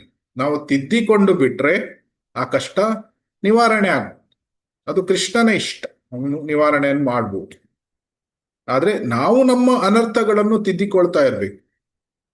ಸೊ ನನಗೆ 1 ವರ್ಷದ ಹಿಂದೆ ನನ್ನಲ್ಲಿ 100 ಅನರ್ಥಗಳು ಇತ್ತು. ಅಂದ್ರೆ ನನಗೆ ಕಾಣುವಂಥದ್ದು, ಕಾಣದೇ ಇರುವಂಥದ್ದು ಎಷ್ಟೋ ಇರ್ಬೋದು, ಕಾಣುವಂಥದ್ದು 100 ಅನರ್ಥಗಳು ಇದ್ರೆ ನಾನು 1 ವರ್ಷ 20 ಅನರ್ಥಗಳ ಮೇಲೆ ವರ್ಕೌಟ್ ಮಾಡಿದೆ. ಆವಾಗ ಮುಂದಿನ ವರ್ಷ ನನ್ನ ಅನರ್ಥಗಳು ಕಡಿಮೆ ಆಯ್ತು. ಅನರ್ಥ ನಿವೃತ್ತಿ ಅಂದ್ರೆ ಅದೇ. 100 ಅನರ್ಥಗಳು ಇದ್ದಿದ್ದು 2025ರಲ್ಲಿ, 2026ರಲ್ಲಿ 80 ಅನರ್ಥಗಳು ಮಾತ್ರ ಉಳಿದಿದೆ. ಯಾಕಂದ್ರೆ ಆ 20 ಅನರ್ಥಗಳನ್ನು ಭಗವಂತ ನನಗೆ ನೀಡಿರುವಂತಹ ಕಷ್ಟಗಳಿಂದ ನಾನು ನನ್ನನ್ನು ತಿದ್ದುಪಡಿ ಮಾಡಿಕೊಂಡಿದ್ದೇನೆ, ನನ್ನನ್ನು ಸರಿಪಡಿಸಿಕೊಂಡಿದ್ದೇನೆ. ನನ್ನ ಮೋಹ, ನನ್ನ ಕಾಮ, ಕ್ರೋಧ ಇದನ್ನು ನಾನು ಬಿಟ್ಟಿದ್ದೇನೆ ಅಥವಾ ಕಡಿಮೆ ಮಾಡಿದ್ದೇನೆ. ಆವಾಗ ಅನರ್ಥ ನಿವೃತ್ತಿ ಆಗ್ತಾ ಇದೆ. 100 ಅನರ್ಥಗಳು ಇತ್ತು, 80 ಅನರ್ಥಗಳಿಗೆ ಬಂದಿದ್ದೇನೆ. ನಾನು ನನ್ನ ಗಂಡನ ಜೊತೆ ಅಥವಾ ಹೆಂಡತಿಯ ಜೊತೆ ದಿನಕ್ಕೆ 50 ಸಲ ಫೈಟಿಂಗ್ ಮಾಡ್ತಾ ಇತ್ತು ಅಂತ ಒಂದು ಉದಾಹರಣೆ. ಬೆಳಗ್ಗಿಂದ ಸಂಜೆ ತನಕ ಬರೇ ಫೈಟಿಂಗ್.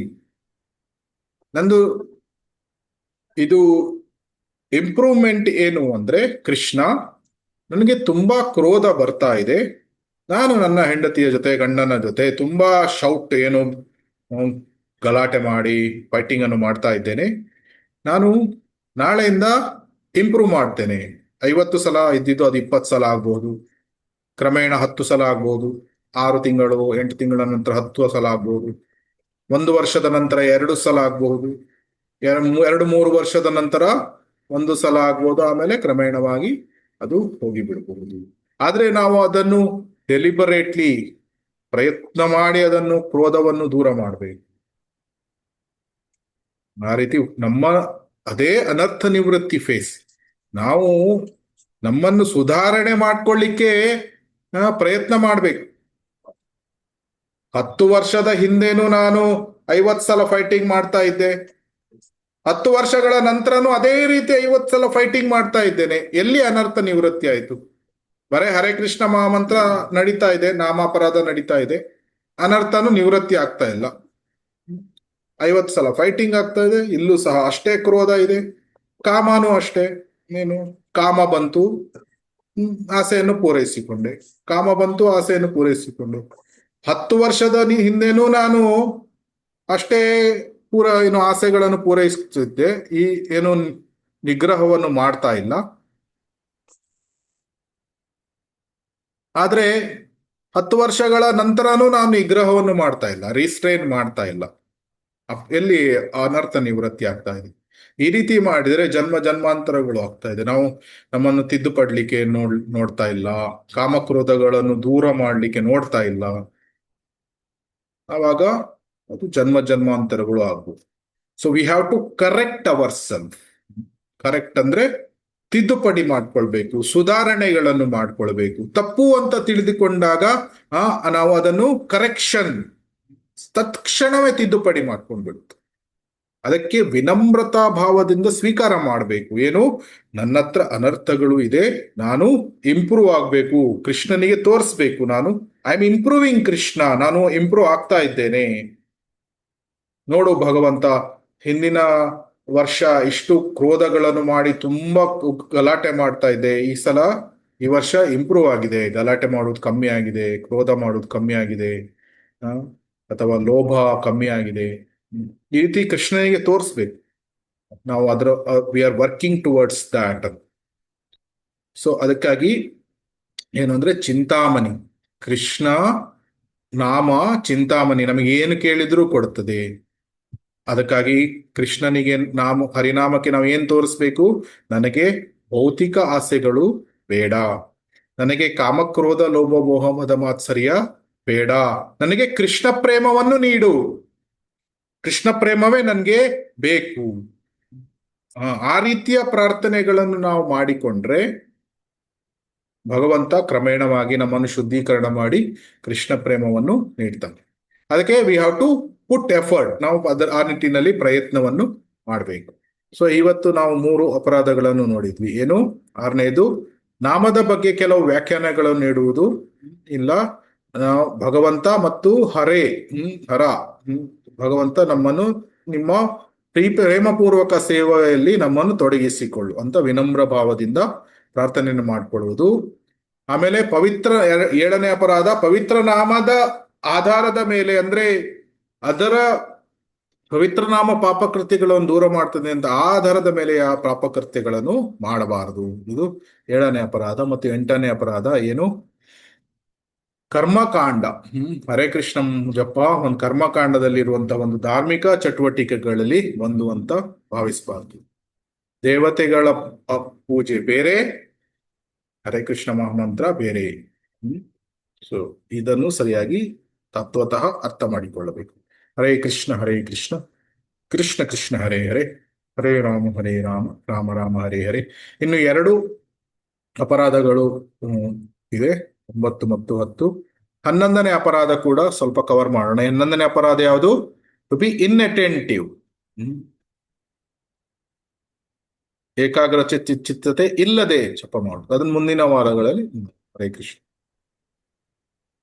ಏನಾದ್ರೂ ಪ್ರಶ್ನೆಗಳು, ಕಮೆಂಟ್ಸ್ಗಳು ಇದೆಯಾ? ತಿದ್ದುಪಡಿಗಳು? ಹರೇ ಕೃಷ್ಣ.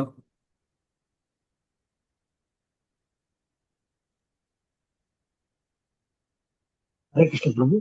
ಹರೇ ಕೃಷ್ಣ ಪ್ರಭು, ನಿನ್ನೆ ಬೆಳಿಗ್ಗೆ ಕ್ಲಾಸ್ ತಗೊಂಡಿದ್ರಿ, ಅದ್ರೊಳಗೆ ಒಂದು ಕ್ವಶನ್ ಇತ್ತು, ಹೇಳ್ಬೋದಾ? ಹೇಳಿ. ಯಾವಾಗ? ನಿನ್ನೆ ಬೆಳಿಗ್ಗೆ ICF ಒಂದು ಇಂಗ್ಲಿಷ್ 9 ಗಂಟೆ. ಓಕೆ ಕೇಳಿ ಪ್ರಭು. ಅದರಲ್ಲಿ ನೀವು ಏನ್ ಹೇಳಿದ್ರಿ, ನಾವು ಬೆಳಿಗ್ಗೆ ಬ್ರೇಕ್ಫಾಸ್ಟ್ ಮಾಡ್ಬೇಕಾದ್ರೆ, ಮಧ್ಯಾಹ್ನ ಅಡಿಗೆ ಮಾಡ್ಬೇಕಾದ್ರೆ ಮನೆಯಲ್ಲಿ ಎಲ್ಲಾರನ್ನೂ ಕೇಳ್ತೀವಿ, ದೇವರಿಗೆ ಕೇಳೋದಿಲ್ಲ. ಮನೆಯಲ್ಲಿ ಬ್ರೇಕ್ಫಾಸ್ಟ್ ಹೌದು, ಮಾಡ್ಬೇಕಾದ್ರೆ ಗೊತ್ತಾಯ್ತು ಹೇಳಿ. ಅದು ದೇವರಿಗೆ ಅದು ಕಂಪ್ಲೀಟ್, ಅದು ಒಂದು ಸ್ವಲ್ಪ ಅದ್ರ ಬಗ್ಗೆ ಇದೆ. ಈಗ ನಾವು ಬ್ರೇಕ್ಫಾಸ್ಟ್ ಪ್ರಸಾದವನ್ನು ಮಾಡ್ಬೇಕು, ಅದು ಭೋಗವನ್ನು ನೈವೇದ್ಯ ಮಾಡ್ತೇವೆ ಭಗವಂತನಿಗೆ ಪ್ರತಿದಿನ. ಬ್ರೇಕ್ಫಾಸ್ಟ್ಗೆ ಒಂದು ಮೆನು, ಇದು ಲಂಚ್ಗೆ ಒಂದು ಮೆನು. ಆ ಮೆನುವನ್ನ ಹೇಗೆ ಡಿಸೈಡ್ ಮಾಡ್ತೀವಿ ನಾವು? ಈಗ ನಮ್ಮ ನಮ್ಮ ಮನೇಲಿ ಈಗ ಜಗನ್ನಾಥ್ ಬಲದೇವ್ ಸುಭದ್ರಾ ವಿಗ್ರಹ ಇದೆ ಅಂತ ತಿಳ್ಕೊಳ್ಳೋಣ, ಅಥವಾ ಫೋಟೋ ಇದೆ, ಏನ್ ಅವರು ಜಗನ್ನಾಥನೇ ಅಲ್ವಾ, ಅಥವಾ ರಾಧಾಕೃಷ್ಣ, ಅವ್ರು ಭಗವಂತನೇ ಇದ್ದಾನೆ ಮನೆಯಲ್ಲಿ. ಆದ್ರೆ ನಾವು ಮೆನುವನ್ನು ಹೇಗೆ ಡಿಸೈಡ್ ಮಾಡ್ತೀವಿ? ಮನೆಯಲ್ಲಿ ಎಲ್ಲಾರು ಒಪ್ಪಿಗೆ ತಗೊಂಡು ಹಾ, ಮನೆಯಲ್ಲಿ ಯಾರನ್ನ ಕೇಳ್ತೀವಿ ನಾವು? Family members. ಹಾ, ಫ್ಯಾಮಿಲಿ ಮೆಂಬರ್ಸ್. ಅಂದ್ರೆ ನಿಮ್ಮ ಹೆಂಡತಿ ನಿಮ್ಮನ್ನ ಕೇಳಬಹುದು, ಏನು ರಾಕೇಶ್ ಪ್ರಭುಜಿಗಳೇ ನಿಮ್ಗೆ ಬ್ರೇಕ್ಫಾಸ್ಟ್ಗೆ ಏನ್ ಬೇಕು? ಅವಾಗ ನೀವು ನಿಮ್ಗೆ ಏನ್ ಇಷ್ಟ ತಿನ್ಬೇಕು ಆ ದಿನ ಇಷ್ಟ ಇರುತ್ತೆ. ಓ, ನಿನ್ನೆ ನಾನು ಉಪ್ಮಾ ತಿಂದಿದ್ದೀನಿ, ಇವತ್ತು ಇಡ್ಲಿ ತಿಂತೀನಿ ಅಂತ ನೀವು ಡಿಸೈಡ್ ಮಾಡ್ತೀರಿ ಅಲ್ವಾ, ನಿಮ್ ಇಷ್ಟದ ಪ್ರಕಾರ. ನೀನ್ ಇವತ್ತು ಇಡ್ಲಿ ಮಾಡು ಅಂತ ನೀವು ಹೇಳಿದ್ರಿ ನಿಮ್ಮ ಹೆಂಡತಿಗೆ. ಅವರು ಇಡ್ಲಿ ಕುಕ್ ಮಾಡ್ತಾರೆ, ಆಮೇಲೆ ಅದನ್ನೇ ಭೋಗ ಇಡ್ತಾರೆ. ನಿತಾಯ್ ಗೌರಂಗ ಅಥವಾ ಜಗನ್ನಾಥ್ ಬಲದೇವ್ ಸುಭದ್ರ ಅದನ್ನು ಸ್ವೀಕಾರ ಮಾಡ್ತಾರೆ, ಅದು ಪ್ರಸಾದ ಆಯ್ತು ಅಲ್ವಾ. ಹ, ಇದರಲ್ಲಿ ಯಾರ ಇಷ್ಟದ ಪ್ರಕಾರ ಪ್ರಸಾದ ಇದು ಭೋಗ ಪ್ರಿಪೇರ್ ಆಗಿದೆ? ಮನೆಯವರ ಡಿಸೈಡ್. ಹಾ, ನಿಮ್ಮ ಮನೆಯವರ ಇಚ್ಛೆ ಪ್ರಕಾರ. ಭಗವಂತನಿಗೆ ಆ ದಿನ ಇಡ್ಲಿ ತಿನ್ಬೇಕೋ ಇಲ್ಲೋ ನಿಮ್ಗೆ ಗೊತ್ತಾ? ಕೇಳಿದೀರಾ ನೀವು ಭಗವಂತನಿಗೆ? ಇಲ್ಲ. ಯಾಕೆ? ಭಗವಂತನಿಗೆ ಇಡ್ಲಿ ಇಷ್ಟ ಆಗಿದೆಯೋ ಆ ದಿನ ಇಲ್ವೋ ಏನು ಗೊತ್ತೇ ಆಗಲ್ಲ ಅಲ್ವಾ, ಅದಕ್ಕೆ ಕೇಳಕ್ಕೂ ಹೋಗಲ್ಲ. ಆದ್ರಿಂದ ಅದನ್ನ ಕರ್ಮಯೋಗ ಪ್ಲಸ್ ಭಕ್ತಿ ಯೋಗ ಮಿಶ್ರ. ಕರ್ಮಯೋಗ ಅಂದ್ರೆ ಏನು? ನಾನು ನನ್ನ ಆಫೀಸಲ್ಲಿ ವರ್ಕ್ ಮಾಡಿ ಧಾನ್ಯಗಳನ್ನು ತಂದಿದ್ದೀನಿ, ಇಡ್ಲಿ ರೈಸ್ ತಂದಿದ್ದೀನಿ, ಅಥವಾ ಅದಕ್ಕೆ ಬೇಕಾದಂತಹ ಸೂಜಿ ಏನೋ ಅದನ್ನೆಲ್ಲ ತಂದಿದ್ದೀನಿ. ಇದೆಲ್ಲ ನನ್ನ ಮಾಡಿದಂತಹ ಕರ್ಮದ ಫಲಗಳು. ಈ ಕರ್ಮ ಫಲಗಳನ್ನು ನಾನು ಭಗವಂತನಿಗೆ ಅರ್ಪಣೆ ಮಾಡ್ತೇನೆ, ಆವಾಗ ಅದು ಕರ್ಮಯೋಗ ಆಯ್ತು. ಆದ್ರೆ ಅದನ್ನು ನೀವು ಸುಮ್ಮನೆ ಬರೇ ಕರ್ಮಫಲಗಳನ್ನು ಅರ್ಪಿಸ್ತಾ ಇಲ್ಲ, ಅದನ್ನು ಪ್ರೀತಿಪೂರ್ವಕವಾಗಿ ಭಗವಂತನ ಸಂತೋಷಕ್ಕಾಗಿ ಕುಕಿಂಗ್ ಮಾಡ್ತಾ ಇದ್ದೀರಿ ಅಲ್ವಾ. ಆದ್ರಿಂದ ಭಕ್ತಿ ಯೋಗ ಕೂಡ ಇದೆ ಅದರಲ್ಲಿ. ಆದ್ರಿಂದ ಆಕ್ಷನ್ ಇನ್ ಕೃಷ್ಣ ಕಾನ್ಶಿಯಸ್ನೆಸ್ 5ನೇ ಅಧ್ಯಾಯ ಭಗವದ್ಗೀತೆಯದು ಅದನ್ನು ವಿವರಿಸ್ತದೆ. ಏನು? ಕರ್ಮಯೋಗ, ಕರ್ಮದ ಫಲಗಳನ್ನು ಭಗವಂತನಿಗೆ ಭಕ್ತಿಪೂರ್ವಕವಾಗಿ ನೀಡುವುದು. ಇದು ಕರ್ಮ ಮಿಶ್ರ ಭಕ್ತಿ, ಅಥವಾ ಕರ್ಮಯೋಗವನ್ನು ಭಕ್ತಿಯೋಗದ ಜೊತೆಗೆ ಇದು ಕರ್ಮ ಮಿಶ್ರ ಭಕ್ತಿಗಿಂತ ಕರ್ಮಯೋಗವನ್ನು ಭಕ್ತಿಯೋಗ ಜೊತೆ ಲಿಂಕ್ ಮಾಡು, ಅದು ಜಾಸ್ತಿ. ಆ ರೀತಿ ಆಯ್ತು. ಅದನ್ನೇ ಭಕ್ತಿಯೋಗವನ್ನಾಗಿ ಹೇಗೆ ಮಾಡಬಹುದು? ಸಂಪೂರ್ಣ ಶುದ್ಧವಾಗಿ ಭಕ್ತಿಯೋಗವನ್ನಾಗಿ ಹೇಗೆ ಮಾಡಬಹುದು? ನಿಮ್ಮ ಹೆಂಡತಿ ರಾಕೇಶ್ ಪ್ರಭುಗಳಿಗೆ ಬಂದು ಹೇಳುವ ಬದಲು ಅವಳು ಏನ್ ಮಾಡ್ತಾಳೆ? ಜಗನ್ನಾಥ್ ಬಲದೇವ್ ಸುಭದ್ರ ಮುಂದೆ ಬಂದು ಕೇಳ್ತಾಳೆ, ಜಗನ್ನಾಥ, ನಿನಗೆ ಇವತ್ತು ಏನು ತಿನ್ಲಿಕ್ಕೆ ಇಷ್ಟ ಇದೆ? ದಯವಿಟ್ಟು ನಿನ್ಗೆ ಏನ್ ಇಷ್ಟ ಇದೆ ಅದನ್ನೇ ನಾವು ಮಾಡ್ತೇವೆ, ನಿನ್ಗೇನು ಇಷ್ಟ ಇದೆ ಅದನ್ನೇ ನಾವು ತಿಂತೇವೆ ಅಂತ ನಾವು ಜಗನ್ನಾಥನಲ್ಲಿ ಪ್ರಾರ್ಥನೆ ಮಾಡಿದ್ರೆ, ಜಗನ್ನಾಥ ಇಡ್ಲಿಯ ಬದಲು ಏನು ಹೇಳ್ಬೋದು?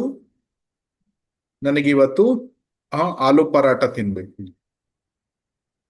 ಆವಾಗ ನಿಮ್ಮ ಮನೆಯಲ್ಲಿ ಬ್ರೇಕ್ಫಾಸ್ಟ್ ಮೆನು ಏನಾಯ್ತು? ಆಲೂ ಪರಾಟ ಆಯ್ತು. ಸೊ ರಾಕೇಶ್ ಪ್ರಭುಗಳ ಇಷ್ಟದ ಪ್ರಕಾರ ಮೆನು ಆಗೋದಿದ್ರೆ ಇಡ್ಲಿ, ಜಗನ್ನಾಥನ ಪ್ರಕಾರ ಇದು ಆಲೂ ಪರಾಟ. ಸೊ ನಿಮ್ಮ ಹೆಂಡತಿ ಜಗನ್ನಾಥನ ಇಷ್ಟನ ಪ್ರಕಾರ ಆಲೂ ಪರಾಟ ಮಾಡಿ ಅದನ್ನೇ ಭೋಗ ಮಾಡಿ ಅದನ್ನು ನೀವು ತಿಂದ್ರೆ ಅದು ಭಕ್ತಿಯೋಗ ಆಯ್ತು. ಯಾಕೆ? ರಾಕೇಶ್ ಪ್ರಭುಗಳಿಗೆ ಆ ದಿನ ಆಲೂ ಪರಾಟ ತಿನ್ಲಿಕ್ಕೆ ಇಷ್ಟ ಇರ್ಲಿಲ್ಲ, ಇಡ್ಲಿ ತಿನ್ನುವ ಇಷ್ಟ ಇತ್ತು. ಆದ್ರೆ ಜಗನ್ನಾಥನಿಗೆ ಆಲೂ ಪರಾಟ ತಿನ್ಬೇಕಾಗಿತ್ತು. ಆದ್ರಿಂದ ರಾಕೇಶ್ ಪ್ರಭುಗಳು ಸಂತೋಷದಿಂದ, ಜಗನ್ನಾಥನ ಸಂತೋಷನೇ ಇಂಪಾರ್ಟೆಂಟ್, ಅದಕ್ಕಾಗಿ ನಾನು ಆಲೂ ಪರಾಟ ತಿಂತಾ ಇದ್ದೇನೆ, ನನ್ನ ಇಂಟ್ರೆಸ್ಟ್ ಅನ್ನು ಸೈಡಿಗೆ ಇಡ್ತೇನೆ. ಆವಾಗ ಅದು ಭಕ್ತಿಯೋಗ ಆಯ್ತು. ಯಾಕಂದ್ರೆ ಜಗನ್ನಾಥನ ಇಷ್ಟ menu is as per Jagannath. ಅದರಲ್ಲಿ ಏನು ವ್ಯತ್ಯಾಸ ಏನು ಅಂದ್ರೆ, ಕರ್ಮಯೋಗ ಮತ್ತು ಭಕ್ತಿ ಯೋಗದಲ್ಲಿ ಒಂದು ಪ್ರಮುಖವಾದುದು ಐ ಮೀ ಮೈನ್, ಅಂದ್ರೆ ನಾನು ಸೆಂಟ್ರಲ್ಲಿ ಇರ್ತೇನೆ, ನನ್ನ ಆಸೆಗಳು ಜಾಸ್ತಿ ಪ್ರಾಮುಖ್ಯತೆಯನ್ನು ಕೊಟ್ಟಾಗ ಅದನ್ನು ಭಗವಂತನ ಭಕ್ತಿಯೋಗಕ್ಕೆ ಲಿಂಕ್ ಮಾಡಿದಾಗ ಅದು ಕರ್ಮಯೋಗ ಪ್ಲಸ್ ಭಕ್ತಿಯೋಗ ಆಯ್ತು. ಆದರೆ ಶುದ್ಧ ಭಕ್ತಿಯಲ್ಲಿ ಭಗವಂತನ ಇಂಟ್ರೆಸ್ಟೇ ಮೇನ್. ಭಗವಂತನಿಗೆ ಏನ್ ಬೇಕು ಅದನ್ನ ಮಾಡ್ತಾರೆ. ಭಗವಂತನಿಗೆ ಆಲೂ ಪರಾಟ ತಿನ್ಬೇಕು, ಆಲೂ ಪರಾಟ. ಭಗವಂತನಿಗೆ ಉಪ್ಮಾ ತಿನ್ಬೇಕು, ಉಪ್ಮಾ. ನನ್ನ ಇಡ್ಲಿ ಎಲ್ಲ ಸೈಡಿಗೆ. ಆದ್ರೆ ನಾವು ಆ ರೀತಿ ಮಾಡಲ್ಲ. ಈಗ ಮುಂದಿನ ಪ್ರಶ್ನೆ ಬರ್ತದೆ, ಭಗವಂತನಿಗೆ ಯಾವುದು ಇಷ್ಟ, ಅದು ಹೇಗೆ ನಮ್ಗೆ ಗೊತ್ತಾಗ್ತದೆ? ಅದು ಆಸಕ್ತಿ ಸ್ತರದಲ್ಲಿ ನಮಗೆ ಯಾವಾಗ ನಮ್ಮ ಹೃದಯ ಶುದ್ಧವಾಗಿರ್ತದೆ ಆವಾಗ ಪರಮಾತ್ಮನ ಜೊತೆ ಮಾತನಾಡಬಹುದು. ಆ ಸ್ತರ ಆಸಕ್ತಿ, ಭಾವ, ಪ್ರೇಮ ಆ ಸ್ತರದಲ್ಲಿ ಪರಮಾತ್ಮನೊತ್ತಿಗೆ ಮಾತನಾಡ್ಬೋದು. ಆವಾಗ ಪರಮಾತ್ಮನ ಹತ್ರ ಕೇಳಿದ್ರೆ, ಜಗನ್ನಾಥನ ಹತ್ರ ಕೇಳಿದ್ರೆ ಏನ್ ತಿನ್ಬೇಕು ಅಂದ್ರೆ ಉತ್ತರ ಸಿಗ್ತದೆ. ಆದ್ರೆ ಈಗ ಗೊತ್ತಿಲ್ಲ, ಹೃದಯ ಕಲುಷಿತವಾಗಿದೆ. ಅರ್ಥ ಆಯ್ತಾ ಪ್ರಭು? ಹರೇ ಕೃಷ್ಣ. ಹರೇ ಕೃಷ್ಣ. ಧನ್ಯವಾದಗಳು. ಧನ್ಯವಾದಗಳು. ಬೇರೆ ಏನಾದ್ರೂ ಪ್ರಶ್ನೆಗಳು ಇದೆಯಾ? ಈ ಕ್ಲಾಸಿಗೆ ಸಂಬಂಧಪಟ್ಟಂತಹ ಅಥವಾ ಬೇರೆ ಕ್ಲಾಸಿಗೆ ಸಂಬಂಧಪಟ್ಟದ್ದು ಯಾವುದೇ ಪ್ರಶ್ನೆಗಳನ್ನು ಕೇಳಬಹುದು.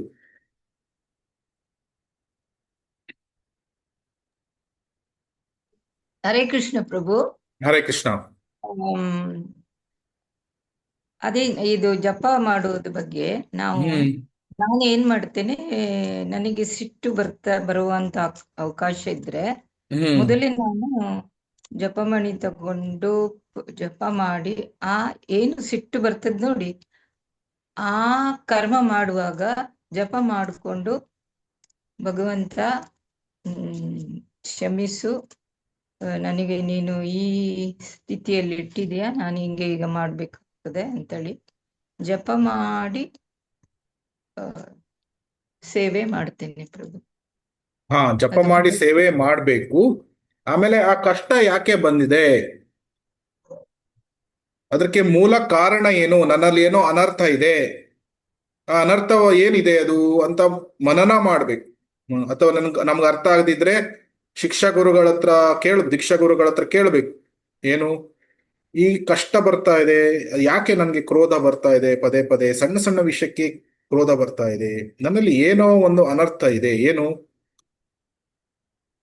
ನನ್ಗೆ ಮೇ ಬಿ ತುಂಬಾ ಸ್ಟ್ರೆಸ್ ಆಗ್ತಾ ಇದೆ, ಅಥವಾ ನನ್ನ ಏನು ತುಂಬಾ ಅಟ್ಯಾಚ್ಮೆಂಟ್, ಉದಾಹರಣೆಗೆ ತುಂಬಾ ಮೋಹಗಳು ಇದ್ರೆ ಕ್ರೋಧಗಳು ಜಾಸ್ತಿ ಬರ್ತದೆ.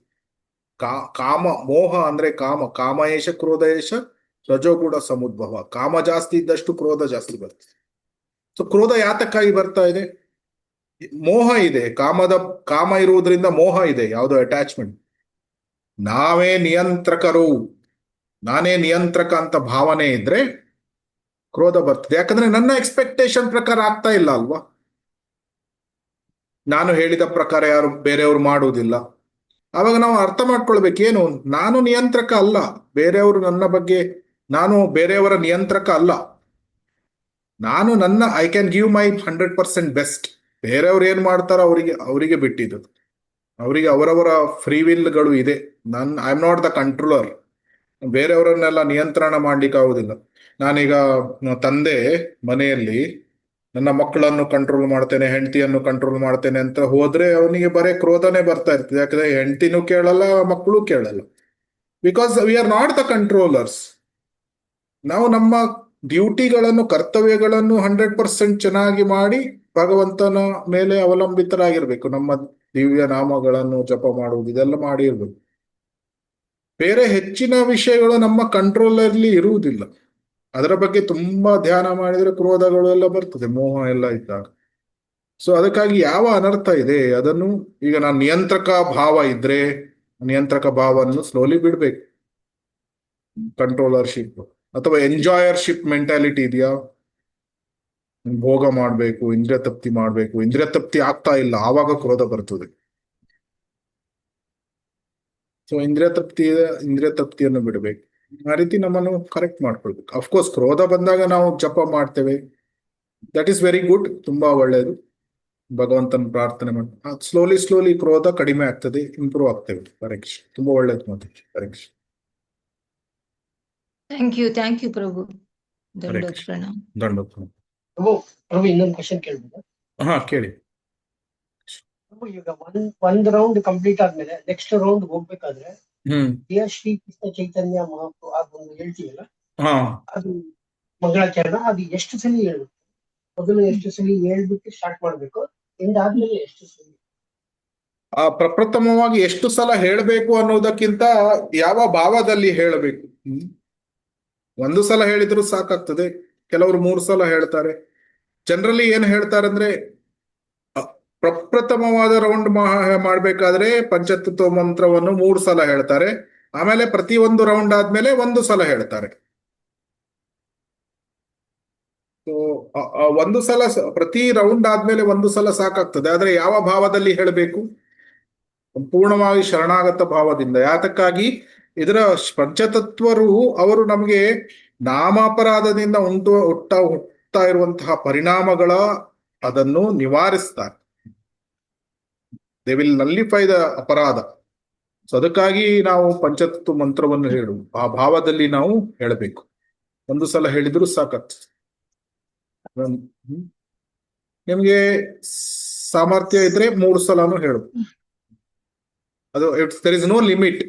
ಸೊ ಕೆಲವರು ಐಂದ್ರ ಪ್ರಭುಗಳು ಇದ್ರು, ಶೀಲಾ ಪ್ರಭುಪಾದರ ಶಿಷ್ಯರು, ಅವರು ಪಂಚತತ್ವ ಮಂತ್ರವನ್ನೇ 1 ರೌಂಡ್ ಮಾಡ್ತಾ ಇದ್ರು. ಅದು ಅವರವರ ಇಷ್ಟದ ಪ್ರಕಾರ. There is no hard and fast rule.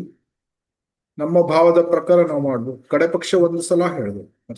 Hare Krishna. ಧನ್ಯವಾದಗಳು. ಧನ್ಯವಾದ.